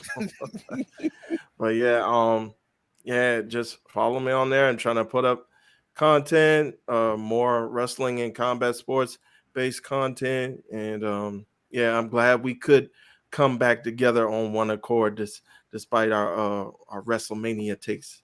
We could all come back together as a unified front. I mean, that's what we do here. This show is all about having different opinions, having different conversations. But at the end of the day, Andrew Thompson, we leave this show like we arrived on this show. We leave in one Honda because we on one accord, brother. We on one accord, Nate. And you know what? I think Kris should go first on his on his plugs, because Kris night 1 and I'm night 2. Got him. All right, so he said you Stone Cold doing a talk show segment, Kris. Yeah, in my John Deere outfit, not my wrestling gear. Hey, real quick, I just want to say this. Kris is my dog, bro. Because people that like, bro, Kris is my guy. All right, I don't want nobody think it'll be over there, bro. Me and him, we be fucking around like this all the time, joking around, having fun. That's what we doing. All right, I just want to clarify that. Look, this man Kris Ealy. Let me tell y'all something. Kris is the man, bro. Kris is the man. You saw Kris got range on this show. Not only did he just give you a very insightful and thoughtful piece of commentary on world events over the past week, but he went into his bag. He went into his Phoenix Wright Ace Attorney bag and was out here grilling young Ray on the stand. So this man Kris, he can do it all, man. That's what this brother brings to the table. So Kris, tell him about what you got going on, man. Kings of Sport, NWA, WrestleNomics. Let him know, man. This brother out here teaching 12 classes in one day at 16 different colleges all around Southern California. Hardest working man in academia. Kris, let the people know where they can find you, brother. Right. So you can find my old articles on WrestleNomics. I'm not really writing new articles for WrestleNomics. They're trying to go more in a just an analytical direction. And they trying to say you can't analyze, Kris? No, they're not. They didn't say that at all. Hey, light-skinned cousin Brandon Thurston, we love you, brother. Right, yeah. They trying to get Kris some heat. Look at no. But I'm not. You can read my old stuff there, but I'm not doing anything. Shout out to Brandon and them at WrestleNomics. Yeah, and plus I'm still writing a book outside of my regular job. And y'all don't know. Look, I think we can tell them now, Kris. Kris is writing a tell-all book about his whirlwind romance with the one and only Miss Jade Cargill coming to your shelves next year from ECW Press. Right. Got an exclusive interview with Jade post WWE signing. Brandon Phillips. This is not me. So these brothers. Yo, Kris gonna wake up to so many emails from the Cincinnati Reds organization in the morning. So take it up with these two. This ain't got nothing to do with me, Brandon. Kris is pulling a Forgotten Sons. Like I am not associated with their comments. Associated with that. But anyway, I'm on Twitter at KMEasyDoesIt. You can catch me on Twitter posting my tweets, or on X, reading all the excrement on that platform, if that's what they're calling it these days. Damn. That's about it. Kris said he want that smoke, Elon. He said he ain't scared. Andrew Thompson, speaking of the smoke, this brother been writing so fast, his pencil. He right with a pencil though. His tablet he's smoking. Andrew, tell the people what you got going on. Fingers turning into nubs.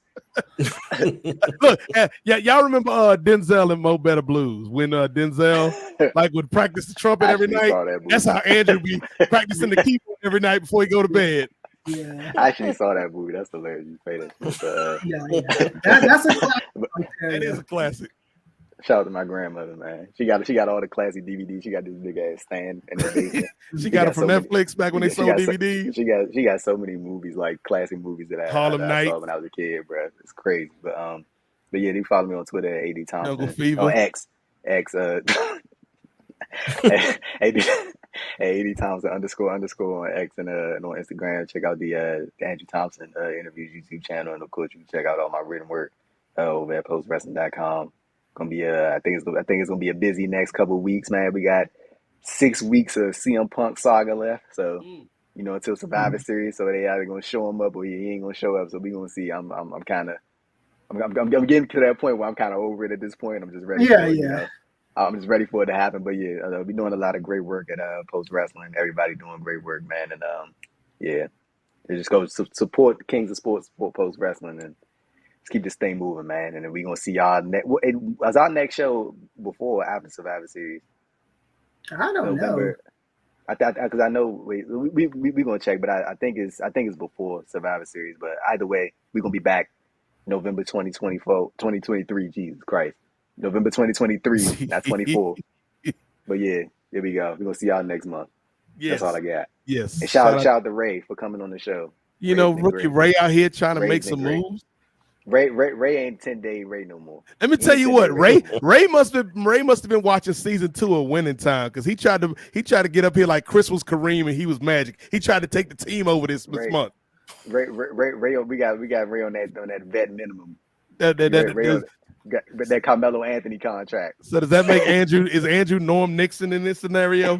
I don't know how this Lakers analogy works tonight. Did the Lakers end up winning, Kris? I know they played the Bucks in the preseason tonight. I think they lost. I'm not sure. Alexa, who won the Lakers game? That's hilarious. They lost. The Bucks won. That's hilarious. Yo, for real, y'all don't know because y'all never see us before we turn on the recording. But one of the funniest things ever is whenever we do the NWA podcast, Kris is always in a dark room, and the first thing we hear when Kris pops up on screen, Alexa, turn on the lights. Kris in that Jones sitting in there like a locked character.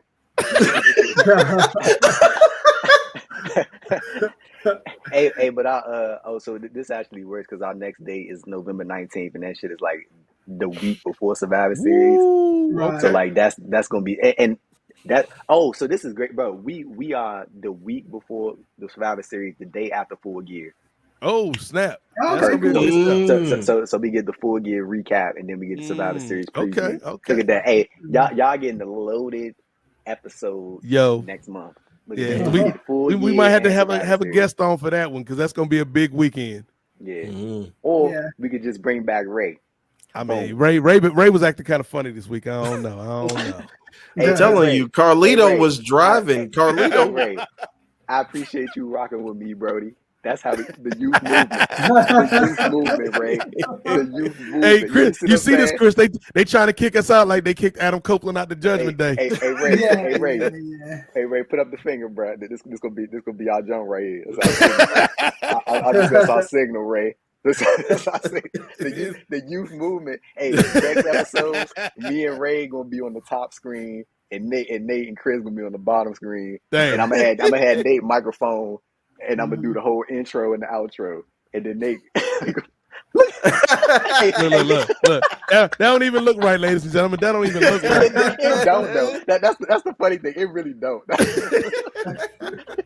Look, Andrew, like you said, I let you swim and then you sank because you ain't ready for the top screen yet, brother. Hey, Nate, I ain't ready for the world championship yet, bro. I ain't ready for the world championship yet.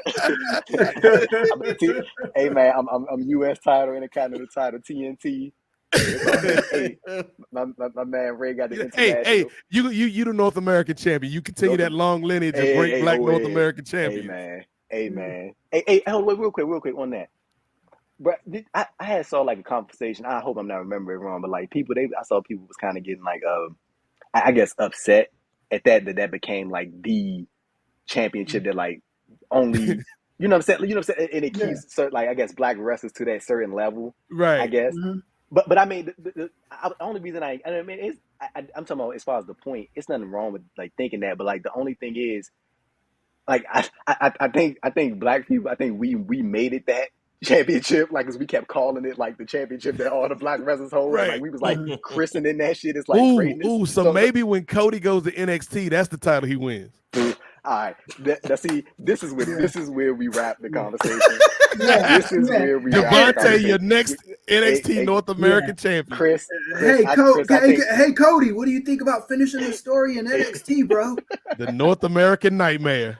Hey, Chris, I think this is the point where we wrap the conversation right here. We talk about Cody getting the North American champion. And he got to do it for the culture, just like we do it for the culture every month here on Post Wrestling. I always want to send a shout out to John Pollock and Wei Ting, the proprietors of Post, for allowing us the platform and letting us speak our minds every month here. We appreciate those brothers for all the work they do. I want to give a shout out to Righteous Reg, the brother that gave you the theme song that you heard before the show and that you're about to hear in about 75 seconds. Shout out to Righteous Reg. Shout out to SP3. SP3 and the good people of True Hill Heat just passed 10 million subscribers on YouTube this week. So shout out to SP3. Shout out to Phil Lindsay. Shout out to Rich Fan, all the fam out there that rides with us, and we rock with them. And shout out to you, the listener. I sound like Jay-Z, and most importantly, you, the customer. But we want to thank y'all for checking out the show. Appreciate the super chats. Appreciate the conversation. And if you're listening in the future, this is what you get every Sunday night. One Sunday night a month, because we way too damn busy to do this every Sunday. Ain't no way. Bro, if you want to see us low energy, then have this show be a weekly show. There you go. Then you get the low energy. But speaking of that, don't forget Patreon. Real quick, let me just add this, Nate. The dude who Chris told us about the comment. Nate was that Nate. The dude that Nate said, about the comment that he made. Nate spared you because we was gonna be on your ass if he just said your name. Be lucky. Come at us one more time, and I'm gonna put your name out here. We go. Hey, see, Ray the hitter of the group. Don't make us send Ray. Send Ray. Every squad got their goon. Got their enforcer. Every squad got their Draymond Green. On Anderson. On Anderson. Everybody got one. And we got Ray. We got Ray. 10-day Ray. Yeah, my man ain't got nothing to lose. That man a shooter off the court and on the court. All right. That's too far. That was too far. Ray about to get suspended like John Moran. Hey, Ray, let's not get you incriminated now, brother. That was jokes. Ray's like, I'm a school teacher, dog. Any authorities watching this? That's a joke. Ray said, I'm out here trying to educate the kids, man. Got that man, people thinking Ray like Pablo Escobar or something like that. Ray going crazy. Oh, speaking of educating the kids, man, shout out to the Wrestling Club. I wore they shirt again this month, man. They doing big things out there for the next generation. We appreciate them. We need to get Homeboy on the show one of these days, man. I think that'd be a fun conversation. Yeah, Perry. Yeah. And also, there is one thing I wanted to say too. Black Lives Matter Chicago is not the same as Black Lives Matter Global Network. Black Lives Matter Chicago tweeted out some real disgusting tweets. I'm not even going to repeat what they said, but that's not the same as Black Lives Matter Global Network. It's a different entity. Right. It's like a subsidiary type thing. Right. Yeah, it's like somebody and that's one of the, because I'm a part of Black Lives Matter, and it's just I think what happened with Black Lives Matter is it just grew so big that it was really hard to track people calling themselves Black Lives Matter. And you got it's like McDonald's when you get that bad franchise, but it's still under the McDonald's banner. Right. It's like, you ain't upholding the values. Yeah. So I just wanted to tweet that out because all of the Black people that I know, we are against any kind of hate, So I just want to make that abundantly unless it's aimed at Terry Bollea. Right. Yeah. He's the exception. The exception, not the rule. But that's a good point to close out on, Chris. But again, as we mentioned off the top, all four of us are very busy. But if you want to help us create more content, if you want to help us produce more shows like the show Ray might have in the chamber coming up. If you want to help us bring back some stuff like the Rocky Maivia Picture Show, man, hit the Kings of Sport Patreon up. $5 gets you in the door. Like you might think like, oh, it's $5, man. It ain't gonna do nothing, but $5 helps, man, because it gets us one step closer to buying our freedom back, Kris. Right, yeah, and thank you for all those super chats you gave tonight. Also, that like all these little gestures, they mean a lot in the grand scheme of things, right? Yes. So, the more of this that we do, the less of the shoot jobs that we have to do. You know? So just keep up with the support. And again, with like I said, with super chats, I'll talk about whatever you want to talk about if you send a super chat, man. So next month, if y'all want more details about Kris and Jade, bro, we started off this podcast talking about Will and Jade and Victor Wembanyama. Yeah. If you want to hear my thoughts on Sexy Red, goddammit. hey, Kris, did you see the tweet that she asked WWE to invite her to? To the show. I got no time for these jokers. If you send super chat money, though, I'll give you my phone. Kris will talk about anything but that super chat money. I'll talk about Sexy Red for 5 minutes if you send out the super chat money. She don't get no mention for free. But you know who just does. Like y'all did with Craig Pittman. Yes, Craig Pittman. Yeah, if y'all want to hear more Craig Pittman, send the super chats. But you know who does get a mention for free? Chris Ealy. Who's that? Everybody here at Post Wrestling, man, the fam. So there's so much going on at Post, man. As we mentioned, Kate and John Cena had collision course. John and Way, you know what they about. You know what they do. They got their usual lineup of programs this week. Rich Fan and WH Park hitting y'all with that Loki heat over on MCU later. Hey, real quick, Nate, my guy Martin Bushby just started a new podcast. We talked about that. Martin Bushby, he creeping back into the game. And Rich Fan needs to. Where's his black ass been? Rich Fan, you need to show up. You haven't been here in a minute, my brother. I think he's probably because we haven't invited him, Chris. I don't think it's like. Nah, we still negotiating with Rich. Rich ain't signed the deal yet. Rich ain't signed the deal yet. We gotta get Mr. Fan back over here, man. I had a good time with those brothers in Jersey. That's how deep this squad is, man. I feel like you remember that one Rockefeller record where Dame was like, Kanye had his verse and then Dame was like, that's the producer. That guy's just the producer of this group. And he got the hottest verse on the track. And it was like everybody from Rockefeller, Beans, all of them. The champions. I feel like that's what I feel like when I talk about Post Wrestling. Because look, we got Andrew Thompson. We got Kris from LA. We got Kate. We got Cena. We got the Poison Rhino Boys. We got WH Park. We got Rich Fan. We got John Pollock, Wade Tink, Karen Peterson, Martin Bushby. Yeah. Y'all ain't ready for this. Dickie Bird. Yeah, Bruce. Y'all don't want this. Yeah. We the ones. But yeah, so we are going to wrap up this show that I said was going to be over 75 seconds, and that was like 5 minutes ago. But you know how we do. Appreciate everybody for listening to this, whether you listened in one long go through or you broke it up into little bite-sized digestible pieces. Either way, we're going to catch y'all next month. Be sure to drink your water because like Kris said, if you don't drink water, you're going to die. Be kind to each other, especially in these times that we living in. And Ray's cut off. Ray, I'm about to cut your mic, Ray. It doesn't work for me, brother. But yeah, we appreciate everybody for watching and listening, whether live or in the future. And we will do it again next month here on Post Wrestling. So for that man, 10-day Raymondo Williams, for the youngest in charge, Andrew Thompson, and for the professor, Kris from LA. Good night, Jade Cargill, wherever you are. I am the Godfather, Nate Milton. And remember, the revolution may not be televised, but it damn sure will be podcasted. We'll see y'all next month. How's that for energy?